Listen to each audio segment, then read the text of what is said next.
सुषमा स्वराज मंच बोरिवली पश्चिम या संस्थेतर्फे रविवार दिनांक 18 जानेवारी 2026 रोजी सकाळी 10 वाजता अटल स्मृती केंद्र बोरिवली येथे डॉक्टर प्रमोद पाठक, प्राच्यविद्या संशोधक आणि लेखक यांचे अग्नितीर्थ अझरबैजान या विषयाबद्दल व्याख्यान झाले।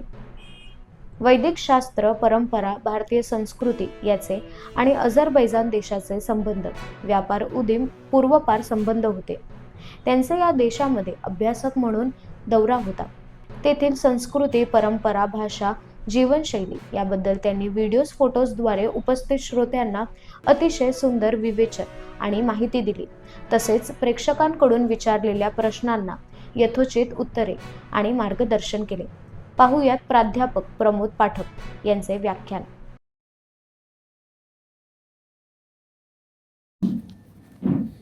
मी अंजली जोशी सर्व श्रोत्यांचं सुषमा स्वराज मंचातर्फे मनपूर्वक स्वागत करते। सगळ्यांना मकर संक्रांतीच्या गोड शुभेच्छा।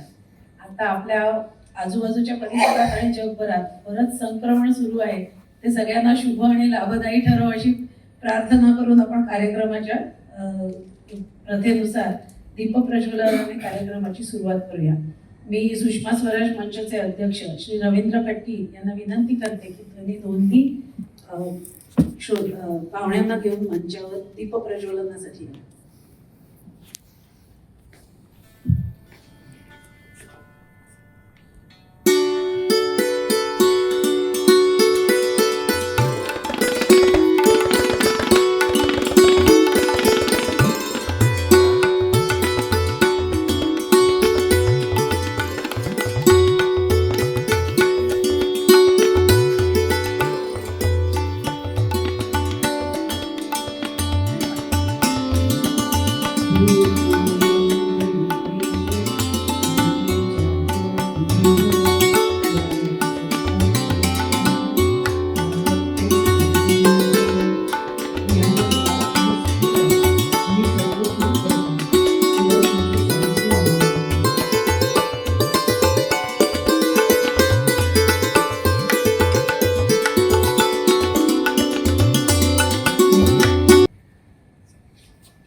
प्रमुख बोलते डॉक्टर पाठक,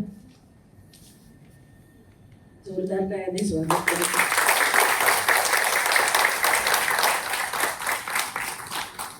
आजच्या कार्यक्रमाच्या विशेष अतिथी डॉक्टर शुभा राऊळ,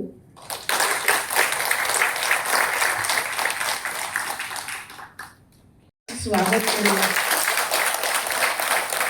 असं महापौर पदाचं वलयांकित पद त्यांनी भूषवलेलं आहे। 2002, 2007 आणि 2012 अशा 3 वेळा त्या नगरसेविका म्हणून आपल्या परिसरातून निवडून आल्या। डॉक्टर शुभाताई आरे पोद्दार मेडिकल कॉलेजमधून BAMS आणि MD झाल्या आहेत। मुंबई विद्यापीठाच्या त्या टॉपर होत्या। यावरूनच त्यांचा आरोग्याकडे झुकणारा कल पाहून 2004 साली त्यांना महिला बाल कल्याणच्या अध्यक्ष म्हणून नियुक्त केलं होतं। मुख्यत्वे पर्यावरण आणि आरोग्य या दोन्ही क्षेत्रात त्यांनी मोठं काम केलं आहे।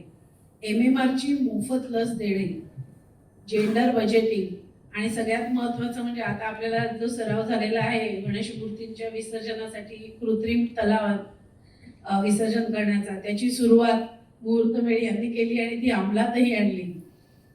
त्यामुळे पर्यावरणाला खूप फायदा झालेला आहे। तसंच हुक्का पार्लरसाठी कडक नियम त्यांनी अंमलात आणले। ज्येष्ठांसाठी मोफत लसीकरण अशा अनेक परिवर्तन घडवणाऱ्या गोष्टी त्यांनी पालिकेतर्फे केल्या। आणखी महत्त्वाचा विषय म्हणजे डम्पिंग ग्राउंड असतो, त्याच्या सुधारणेसाठी बिल क्लिंटन फाउंडेशनसाठी थेट न्यूयॉर्क सोबत करार करून कचऱ्यापासून वीज निर्मिती त्यांनी सुरू केली होती। इतर राज्यातील नव्याने निवडून आलेल्या लोकप्रतिनिधींना मार्गदर्शनही केले आहे। अनेक महत्त्वाचे बदल घडवणाऱ्या माजी महापौर आज इथे उपस्थित आहेत, त्यांचं खूप खूप मनापासून स्वागत। आता थोडक्यात ओळख करून देते आजचे वक्ते डॉक्टर प्रमोद विष्णुपंत पाठक यांची। IIT बॉम्बे, म्हणजे तेव्हा बॉम्बे होतं म्हणून मुंबई न म्हणता बॉम्बे म्हटलंय, तिथल्या केमिकल इंजिनियर शाखेमध्ये MTech ही पदवी त्यांनी घेतली।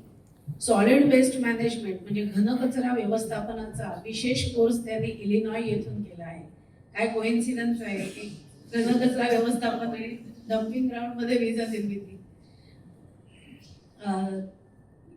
तब्बल 25 वर्षाहून अधिक काळ ते केमिकल इंजिनिअरिंग आणि सोलर एनर्जी तज्ज्ञ म्हणून जनरल मॅनेजर पदापर्यंत वर जाऊन काम करत होते. Head of alternative energy department म्हणून गोवा सरकारसाठी त्यांनी काम केले आहे.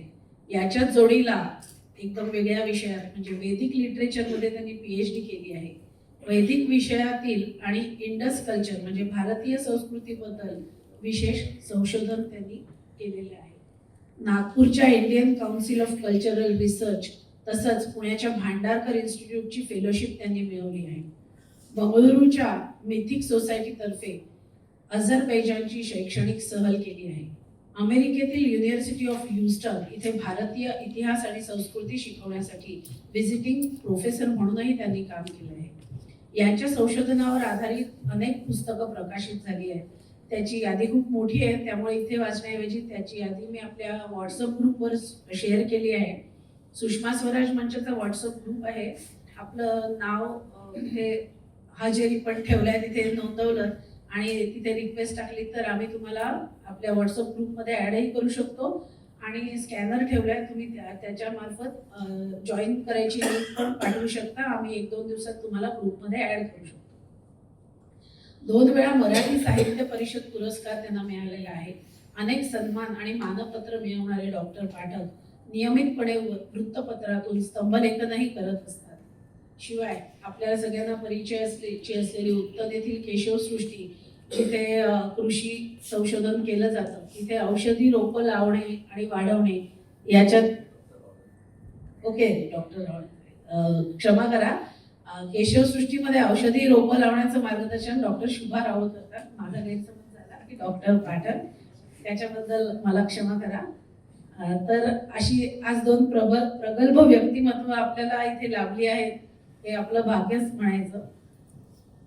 आज डॉक्टर पाठक एक संशोधक व्यक्ती म्हणून आपल्याला वक्ता म्हणून लाभले आहेत. त्यांचं आपण जोरदार टाळ्यांनी स्वागत करूया. मी आजच्या अध्यक्ष आणि प्रमुख पाहुण्या शुभाताईंना विनंती करते की त्यांनी थोडक्यात मनोगत व्यक्त करावं. त्यानंतर लगेचच मुख्य व्याख्यानाला सुरुवात होईल.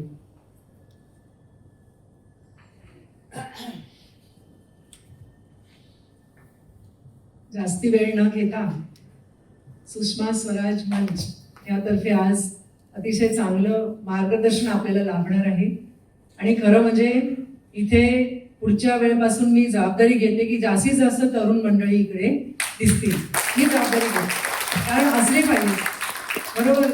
कारण मुलांना कळलं पाहिजे. मागच्या वेळेला मी याच मंचतर्फे आसावरी बापट आल्या होत्या. त्यांनी म्यानमारबद्दल खूप छान माहिती दिलेली. एवढी माहिती म्हणजे आपल्याला असं वाटतं की हे कुठून मिळाले असते एवढ्या ह्याच्यात.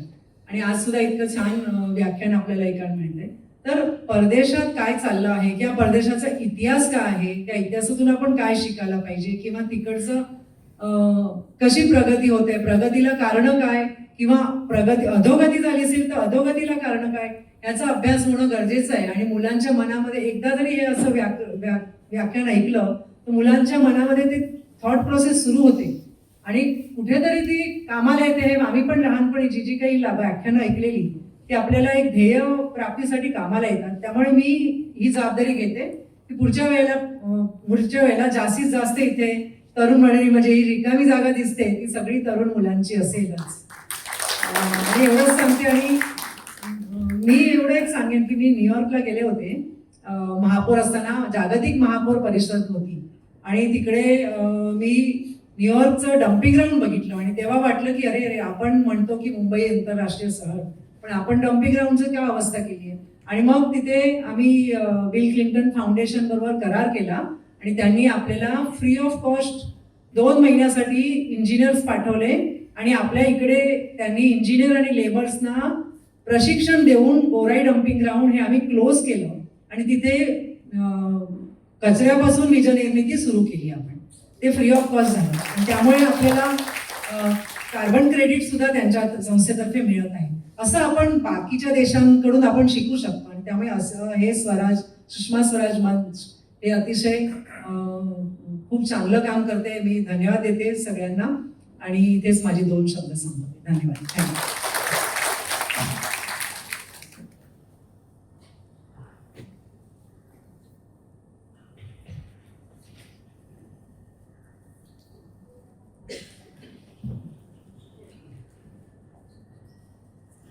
आता प्रमुख वक्त्यांचं भाषण सुरू होईल. मी अध्यक्षांना आणि पाहुण्यांना विनंती करते की त्यांनी प्रेक्षकांना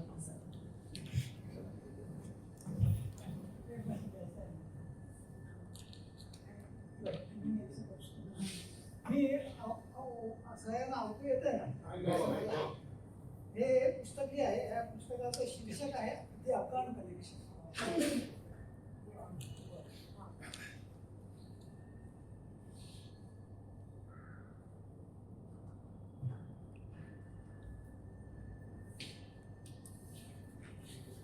या पुस्तकाचं नाव आहे द अफगाण कनेक्शन. अफगाणिस्तान विषयी आपल्याला एवढी माहिती असते की गांधारी अफगाणिस्तानची, पण त्याच्याही व्यतिरिक्त थेट वेदकाळापासून तर अगदी आतापर्यंत आपला अफगाणिस्तानशी संबंध होता त्या परराष्ट्र संबंधाची इसवीसनपूर्व काळापासून प्रगती कशी झाली आणि काय झाल्याचा आढावा घेणारं हे पुस्तक आहे. आणि सुषमा स्वराज हा मंच त्या दृष्टीने चांगलं काम करतो आहे आणि मी शुभकार्याने सुरुवात करायची म्हणून आपल्या अध्यक्षांना हे पुस्तक देतो आहे. हे इथल्या वाचकांना आवडेल असं मला वाटतं.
आपण एका शुभ कार्याला सुरुवात करत आहोत म्हणून पहिल्यांदा विघ्नेश्वराचं स्मरण करतो.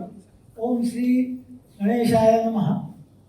आणि आजचा माझा जो विषय आहे हा मी अझरबैजानला जेव्हा अभ्यास दौऱ्यावरती गेलो होतो त्याचा आढावा घेणारा हा विषय आहे.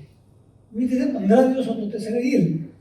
पण 15 दिवसामधल्या ज्या काही घटना घडल्या त्याचा फक्त अंश या ठिकाणी मी तुमच्यापुढे सादर करू शकणार आहे. कारण आपल्यावरती तासभराचं मला सांगितलं आहे की बंधन आहे आणि त्यामुळे तो थोडासा तुम्हाला आटोपता दौरा असा वाटेल. त्याबद्दल मला तुम्ही माफ करा कारण विषय फार मोठा आहे. तर मी चालू करतो. सगळ्यात पहिली गोष्ट म्हणजे मी अफगाण दौऱ्यावरती जाण्याचं कारण असं होतं की सोम नावाची जी वनस्पती आहे ही सोम वनस्पती, मी जरा स्टॉपवॉच सारखं म्हणतो, हा ही सोम नावाची वनस्पती आहे. ती अझरबैजानमध्ये कोणत्या प्रकारे वापरात येत होती हा माझ्या पुढे प्रश्न अनेक वर्षांपासून होता. आणि तिच्या शोधामध्ये मी अझरबैजानला गेलो होतो. म्हणून माझं जे टायटल आहे in search of Vedic Soma and Avestan home.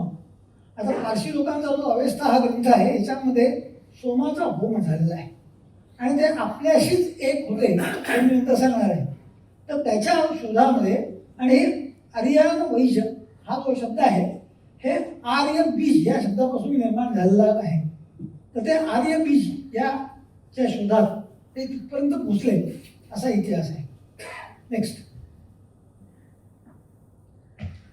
हा जो माझा अभ्यास दौरा आहे हा पूर्णपणे बंगलोरची जी म्युझिक सोसायटी आहे की जी या इंडोलॉजिकल किंवा प्राच्य विद्यामध्ये फार मोठं संशोधन गेल्या 110 वर्षांपासून करते आहे.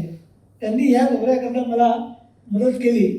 अगदी थेट इथून जाण्यापासून तर परत येण्यापर्यंत त्यांनी मला फायनान्स केलं. त्याच्यामुळे त्यांना त्यांच्याकरता आधी अत्यंत कृतज्ञ आहे. नाहीतर हे फार कमी वेळा शक्य होतं. So kudos to music society and I owe them. Next, हे करताना मला काही लोकांनी खरंच मदत केली. म्हणजे आपले प्रोफेसर सोनवणे म्हणून आहे, आर्किओलॉजी डिपार्टमेंट ऑफ वडोदरा, त्यांनी माझं नाव रेकमेंड केलं. आणि नागराज म्हणून जे आहेत तिथले प्रेसिडेंट, त्यांनी हे अप्रूव्ह केलं. त्यामुळे या दोघांचा मी नक्की उल्लेख करेन किंवा त्यांच्यामुळेच मला ही ऑपॉर्च्युनिटी मिळाली.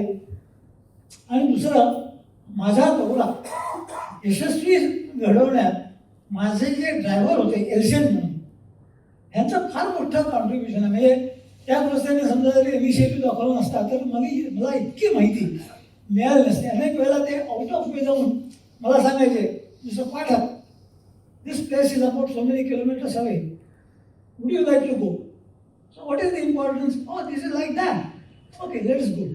आणि मी यांना एकदा विचार घेतलं, बाबा मी असं करतो आहे, चालेल का?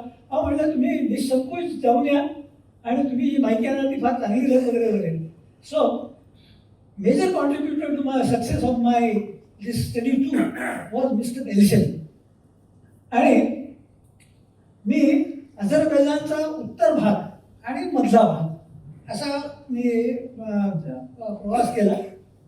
आणि हे जात असताना मी माझ्याबरोबर 2 गोष्टी घेऊन गेलो. एक तर म्हणजे महत्त्वाची व्यक्ती समजा जर चांगली भेटली तर तिला आपण शाल पांघरायची आणि तिचा सत्कार करायचा. आणि दुसरं म्हणजे असं की सर्वात मोठं नाणं ज्याला म्हणतात चलनी नाणं म्हणून, ते नाणं म्हणजे गांधीजींचं जे 100 वर्षाचे झाले ते आल्याला 1915मध्ये 1915मध्ये 100 वर्ष झाले ते आपलीकडून आल्याला, त्याच्याकरता एक नाणं भारत सरकारने काढलं होतं. तर ती 15-20 नाणी मी घेऊन गेलो. आणि ती नाणी मी जे महत्त्वाचे लोक मला वाटले त्या लोकांना मी देत गेलो. So it made an impact. म्हणजे ते लोक म्हणतात, अरे इज इट, हो येस. आणि गांधीजींचं नाव हे जगामध्ये आज मला वाटतं आपल्याला आदराने घेण्यासारखं आहे. आज नाव follow the visual tour of Azerbaijan. तुम्हाला मी ऑडिओ व्हिज्युअल टूर देणार आहे. Let us see how does it go. Next, हा अझरबैजान. या अझरबैजानच्या एका बाजूला कास्पियन सी आहे, ज्याला आपण कश्यप समुद्र म्हणतो. वरच्या बाजूला रशिया आहे, एका बाजूला जॉर्जिया आहे, इकडे आर्मेनिया आहे. आपण आर्मेनिया आणि अझरबैजान यांच्यामध्ये जसं भारत पाकिस्तानमध्ये चालतं युद्ध तसं तिथेही चालतं आहे. आणि खाली इराण आहे. आता या इराणची गंमत अशी की इराणमध्येही अझरबैजान याच नावाचा उत्तरेला प्रांत आहे. ते एकमेकाला जुळूनच होते, मग नंतर सेपरेट झाले वगैरे वगैरे. तर इराणचा उत्तर भाग आणि अझरबैजान एका दृष्टीने सांस्कृतिकदृष्ट्या एकमेकांशी जोडलेले आहे. Next, sorry. आणि इथे 10 ठिकाणी मी गेलो. त्यातलं खरं सांगायचं तर 5 ठिकाणं माझ्या दौऱ्यावरती म्हणजे याच्यावरती होते पहिल्या आखणीमध्ये. पण नंतर जी 5 ठिकाणं मी केवळ एल्सेन यांच्यामुळे कव्हर करू शकलो. त्या गोष्टीची माहिती फार झाली. आय ऑलवेज प्रे फॉर हिज बेटरमेंट. कारण त्यांच्यासारखा ड्रायव्हर मिळणं हे मला फार नशीब वाटतं, चांगलं नशीब वाटतं. आता मी जो प्रिमाइस तुमच्याकडे ठेवतो आहे, एक गृहीत ते असं आहे की सिंधू संस्कृती आणि वैदिक संस्कृती या एक होत्या. याच्याकरता माझं पुस्तक आहे, वैदिक एंटिटीज अँड आयडेंटिटीज. ते बडोदा विश्वविद्यालयाने आणि ओरिएंटल इन्स्टिट्यूटने छापलेलं आहे. त्याच्यात तुम्हाला त्याच्याविषयी मिळेल की ह्या 2 संस्कृती वेगळ्या नव्हत्या. मग सिंधू संस्कृती काही नैसर्गिक कारणांमुळे इसवी पूर्व 2000 ते 1800च्या दरम्यान लयाला गेली. आणि आता तिथे लाखो लोक राहत होते. हे लाखो लोक जे आहेत हे कुठे गेले? नेक्स्ट, हे लाखो लोक 3 दिशांनी मायग्रेट झाले. एक म्हणजे एक पूर्वेला गेला, जो जनसमूह पूर्वेला गेला ते हिंदू झाले, ज्यांना आपण आज हिंदू म्हणतो. तेव्हा ते वैदिक होते. त्यांनी ब्राह्मण ग्रंथांची रचना केली आणि नंतर सगळ्या जो भारताचा सांस्कृतिक इतिहास आहे हा पूर्वेला गेलेल्या लोकांचा आहे. काही लोक उत्तरेला गेले. उत्तरेला म्हणजे हुंजा आणि हा जो भाग आहे तिबेटच्या थोडासा पश्चिमेकडे, तिबेट म्हणून गेले नाही ते. तर ते थेट इराण ते अझरबैजानपर्यंत पोहोचले.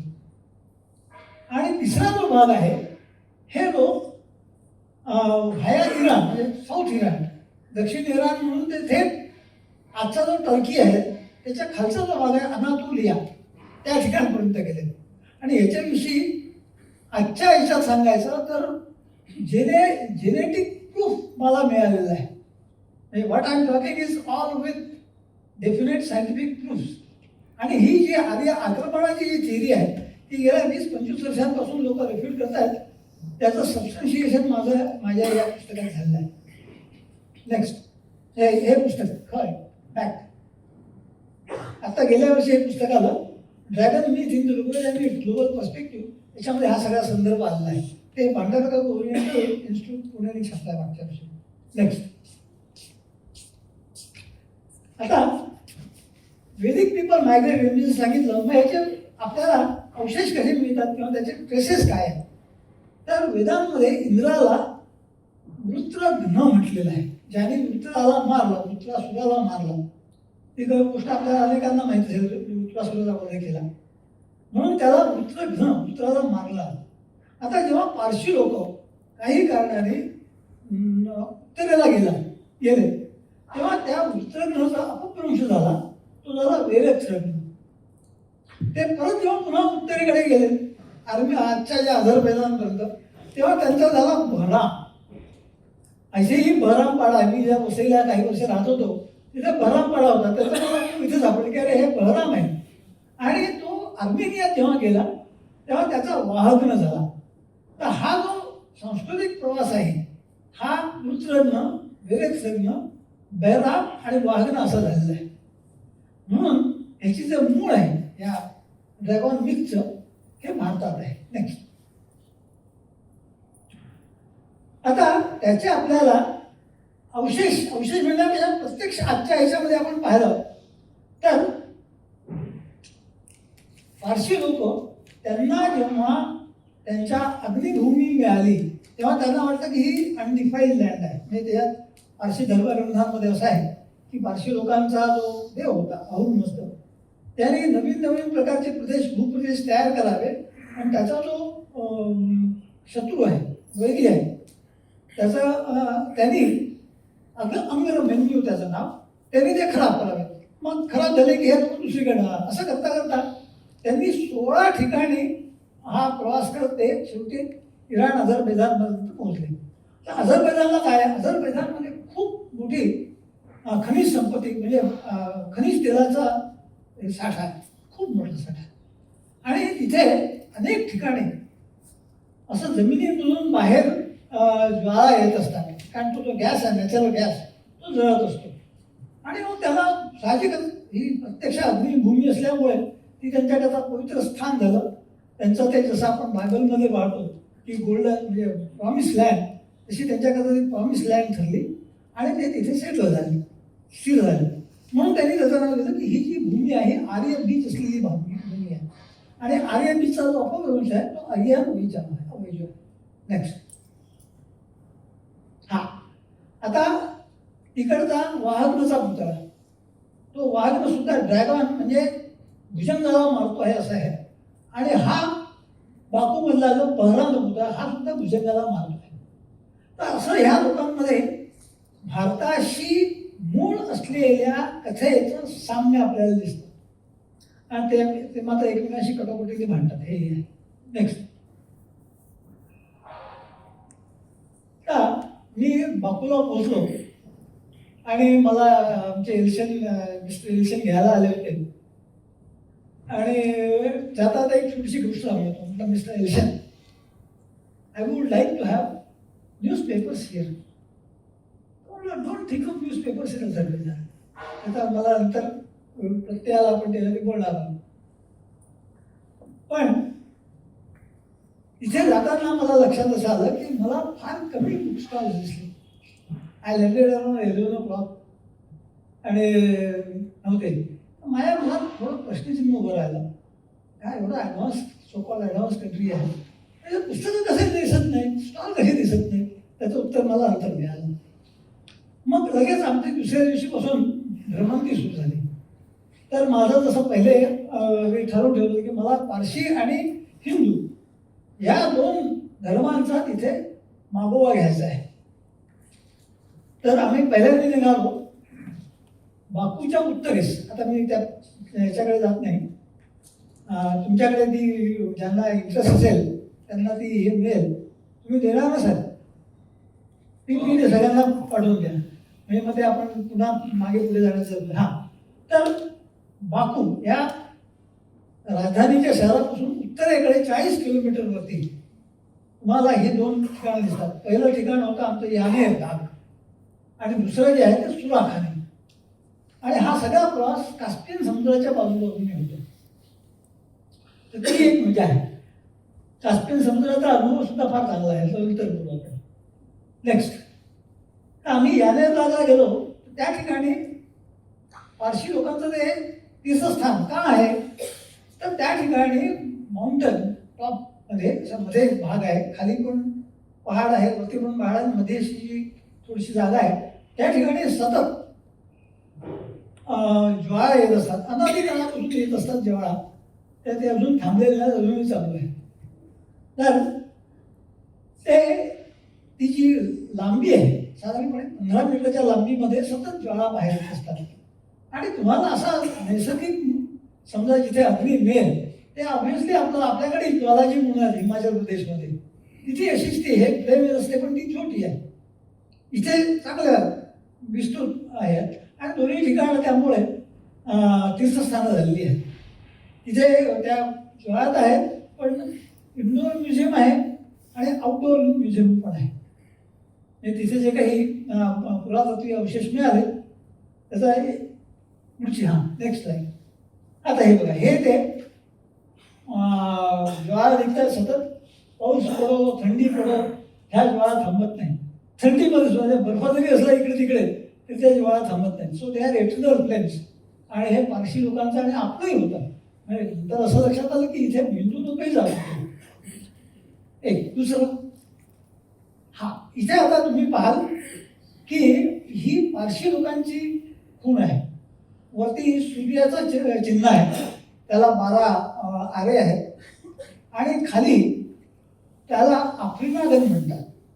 आफ्रिनागन म्हणजे आपण जो यज्ञ करतो तो जमिनीच्या आतमध्ये खड्डा करून मग यज्ञवेदी बांधून करतो.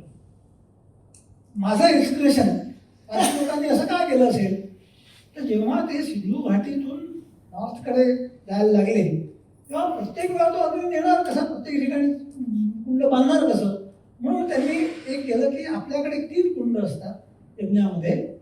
त्यांनी एकच कुंड आणि ते एका भांड्याचं याच्यात ठेवलं. आणि ते केव्हा जरा बाहेर दुसऱ्या गावाला जायचं आहे ते भांड उचलवाने नेलं. म्हणून पारशांमध्ये ही प्रथा आली की ते त्यांचं अग्निकुंड हे भांड्यामध्ये आहे. त्या भांड्याचं चित्र वरती त्या 2 त्या ज्वाळा आहेत, 2 फ्लेम्स. नेक्स्ट, आणि आतमध्ये जो हे आहे म्हणजे इंडोर म्युझियम हा चांगला आहे. आणि तिथे काही शेकडो वर्षांपूर्वीचे अवशेष मिळालेले आहेत, ते सगळे ठेवले आहेत. पुरातत्वीय दृष्टिकोनातून ते पारशांचं मेन सेंटर्स असं ते होतं.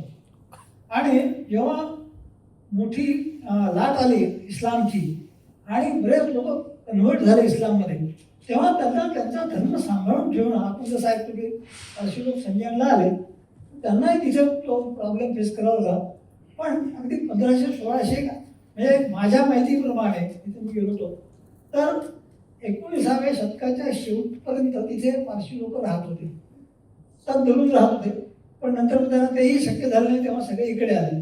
तिथे हिंदूही राहत होते, तेही मागच्या शतकामध्ये पहिल्या 10-20 वर्षामध्ये आले आणि तिथे आता हिंदू कोणी होतं.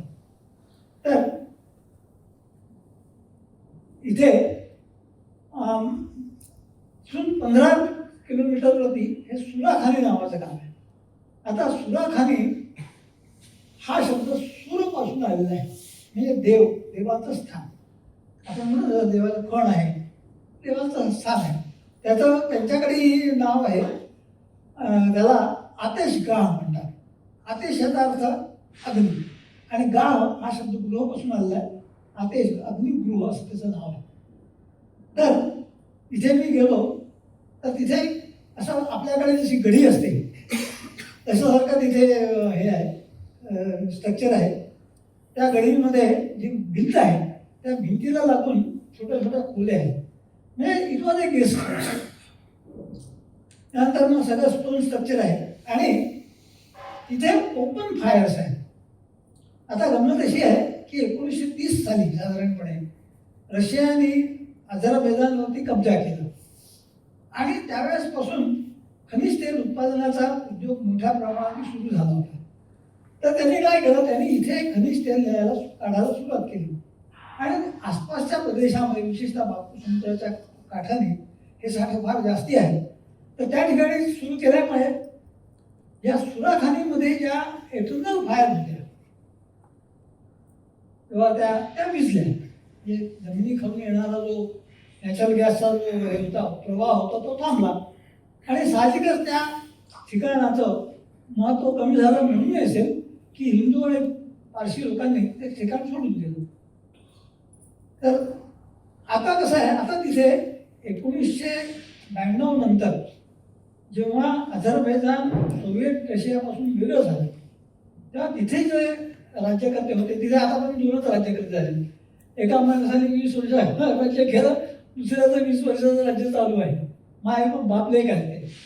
पण त्यांना दुसरी विजन होती तर त्यांनी अझरबैजानला टुरिस्ट सेंटर बनवण्याच्या दृष्टीने हे जे 4-5 ठिकाणं आहेत त्यांचं नूतनीकरण सुरुवात केलं आणि त्याला जेव्हा ते जमलं नाही त्याच्यात गॅस टॅप करणं तेव्हा त्यांनी चक्क पाईपने गॅस द्यायला सुरुवात केली आहे. So what we see today are the artificial flames. Natural flames इथल्या गेलेल्या या निर्दागच्या आहेत. नेक्स्ट, ही जी मोठी गडीची भिंत आहे तिला हे जे दारं दिसत आहेत हे दरवाजे आहेत. याच्यामध्ये लोक राहत होते. येणारे जे तीर्थक्षेत्राला यात्रेकरता येत होते किंवा तिथे फार मोठ्या प्रमाणात व्यापार चालला. ह्या जागेचं दुसरं महत्त्व असं आहे की ही सिल्क रूट ज्याला म्हणतो. आपल्याला सिल्क रूट फक्त रोम ते बीजिंग किंवा सिंक्यान असा माहीत असतो. हा थेट युरोप, नॉर्दर्न युरोपपर्यंत जात असेल. तशी जी एक ब्रँच होती it use to go right up to Europe and so it was called as a northern route of silk route. तर ह्या सिल्क रूटवरती असल्यामुळे तिथे बरेच व्यापारी लोक आहेत असं आणि भारतातलेही व्यापारी लोक तिथे जायचे. तर आधी जेव्हा ह्या ज्वाळा शमण्याच्या आधी तिथे 7 ज्वाळा होत्या बाहेर आणि एक मधली ज्वाळा होती जी की सॅक्टम सॅक्टोरम आपण म्हणून गाभारायची. आता ते फक्त त्यांनी चौकोन ठेवले आहेत. तर 2 ठिकाणी बाहेर त्या ज्वाळा त्याही पाईपने गॅस सप्लाय करून केलेला आहे. नेक्स्ट, हे ते मुख्य मंदिर आणि या मंदिरामध्ये मी ज्वाळ्याला नमस्कार करतो आहे. मला इतकं भरून आलं.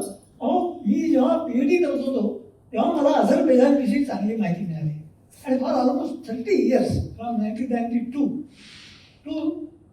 2022 आय ड्रीम्ड ऑफ व्हिजिटिंग आपला अझरबैजान. हे कसं आहे, प्रत्यक्षात ज्वाळा कशा असतात. आणि जेव्हा मी तिथे गेलो तेव्हा माझं पण भरून आलं की अरे अग्निदेवा मला शेवटी तुझ्या भेटीकरता इथे आणलंस. And that was a very emotional point for me and still I get emotional. Next, आता ह्या भारतापासून 1200-1500 किलोमीटर नाही मैलांवरती असलेल्या अझरबैजानमध्ये आपल्याला 9 संस्कृत शिलालेख मिळतात. एक शिलालेख जो आहे हा अरबीतला आहे पण तो फारसी आहे. म्हणजे इंडो इराणियन ज्याला म्हणून पारशी लोकांचा आहे. आणि तिकडचा जो एक आहे तो गुरुमुखी आहे. गुरुमुखीमध्ये त्या लोकांनी शोधून लिहून करून काढलेलं आहे. त्याचं कारण असं की थेट पंजाब, उत्तर पंजाब, विशेष करून अफगाणिस्तानमधले जे लोक आहेत हे तिथे तीर्थयात्रेवरती जायचे आणि त्या ठिकाणी गेल्यानंतर ती जी स्थिती होती त्याची आपल्याकडे ते मंदिर बांधायला पैसे देतातच तेव्हा त्यांनी कॉन्ट्रीब्यूट करून एक मोठा परिसर म्हणजे जवळपास 2.5-3 एकरचा परिसर आहे तो. It was finance mostly bye Hindu travellers आणि ट्रेडर्स. नेक्स्ट, आता हे जे इन्स्क्रिप्शन आहे तर ह्या तीर्थक्षेत्राचं नाव हिंदूंनी ज्वालाजी ठेवलं होतं. सामने दिसतं तुम्हाला भारतातले ज्वालाजी, मंडीच्या जवळचा, आणि अझरबैजानमधले ज्वालाजी. तसा तिथे उल्लेख आहे. तुम्ही थोडासा क्रिटिकली पाहाल, ज्वालाजी श्री गणेश शर्मा अंतर्गतीचं नाव दिलेलं आहे आणि ज्या माणसाने ते कॉन्ट्रीब्यूट केलं त्याचं नाव आहे. आणि 1745 ते 46 मधला हा शिलालेख आहे. खाली पण जो पारशी उद्ध्वस्त गेला होता किंवा इंडो एरियन, कारण तेव्हा पारशी आपण त्यांना पारशी म्हणतो पण तिथे त्यांना ते झोरास्ट्रियन म्हणत होते, झरतुष्टी, त्यांनी कॉन्ट्रीब्यूट केला असेल. हा एक रिसर्चचा विषय आहे की आपले त्या लोकांशी कसे संबंध होते आणि कशा रीतीने ते झालं. तर महत्वाचं म्हणजे हिंदूंचा त्या ठिकाणी उपस्थिती ही शेकडो वर्षांपासून आहे. नेक्स्ट, आता हा जो आहे, आता इथे बघा, म्हणजे पाहायचं असेल आपल्या धर्मशास्त्र दृष्टिकोनातून हे उलटं स्वस्तिक आहे. आपलं स्वस्तिक क्लॉकवाईज असतं, हे अँटी क्लॉकवाईज आहे. आणि याच्यावरती पेपर आहे, ज्याला हा पेपर तुम्हाला इंटरनेटवरती ॲक्सेस करता येईल. या सगळे जे शिलालेख आहेत त्यांची तुम्हाला अधिक माहिती मिळू शकेल. अबॉटचा आहे आणि ही शिवस्तुती आहे याच्यामध्ये. नेक्स्ट,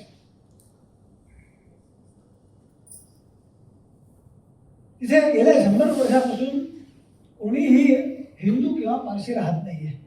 फक्त मध्यंतरी तिथल्या डायरेक्टरला विचारा, कोणी पारशी येऊन गेला असेल. हा म्हणे काही वर्षांपूर्वी एक पारशी आला होता. म्हटलं त्यांनी काय होम वगैरे केला का? नाही म्हणे, तो फक्त येऊन पाहून गेला. आणि तो पारशी असल्यामुळे त्यांनी ह्यांना आम्ही जसा गेलो चौकशी करायला तर तोही पारशींच्याकडे गेला होता आणि त्याला काही विशेष माहिती मिळाली नाही. तर मलाही काही सोमयावल्लीविषयी त्या ठिकाणी माहिती मिळालेली आहे. So there is no record of any special plan म्हणून इंडियन. आणि आर्किओलॉजिकल फाइंडिंग म्हणजे तिथे जे पुरातत्व संशोधन झालं त्याच्यातूनही काही क्लू मिळाले नाही असं त्यांनी मला सांगितलं, पण मला ते खरं वाटत नाही. आपण नंतर येऊ तिकडे. नेक्स्ट, इथे जेव्हा त्यांनी ती जागा पुन्हा बांधायला सुरुवात केली, रिनोव्हेशन 1990 मध्ये त्या नवीन प्रेसिडेंटने चालू केलं, तेव्हा त्याला तिथला हिंदू वारसा माहिती होता. आणि म्हणून ह्या ज्या खोल्या आहेत, 20-22 खोल्या आहेत, त्या खोल्या म्हणून त्यांनी अशी दृश्य निर्माण केली आहे. आता याच्यामध्ये कसं आहे, याच्यामध्ये हे यज्ञकुंड नाही, ही जळणारी तो अग्नी आहे आणि त्याच्यामध्ये तो तुम्ही पाहाल तर अनार उमेग्रेनेट टाकतोय. आता तसं आहे, फार क्रूर दृश्य आहे. म्हणजे माझ्यासारख्या त्याला थोडंसं वेदांची माहिती आहे, अरे हे काही खरं नाही, पण जे काय होतं ते असं होतं. तर उमेग्रेनेट का? तर तिथे त्या बाजूच्या कोर्टयार्डमध्ये सुद्धा त्यांनी याची अनारची हे लावली होती, झाडं लावली होती. आणि मग मी जेव्हा शोध घेतला तेव्हा मला लक्षात असं आलं की सोम वनस्पतीची आठवण आणि तिची आयडेंटिटी ही वर्षांच्या तिथल्याही लोकांमधून अनेक शतकांपूर्वी गेली. पण आता ते काहीतरी यज्ञ करायचा, म्हणजे आज आपण कसं करतो, यज्ञामध्ये आपण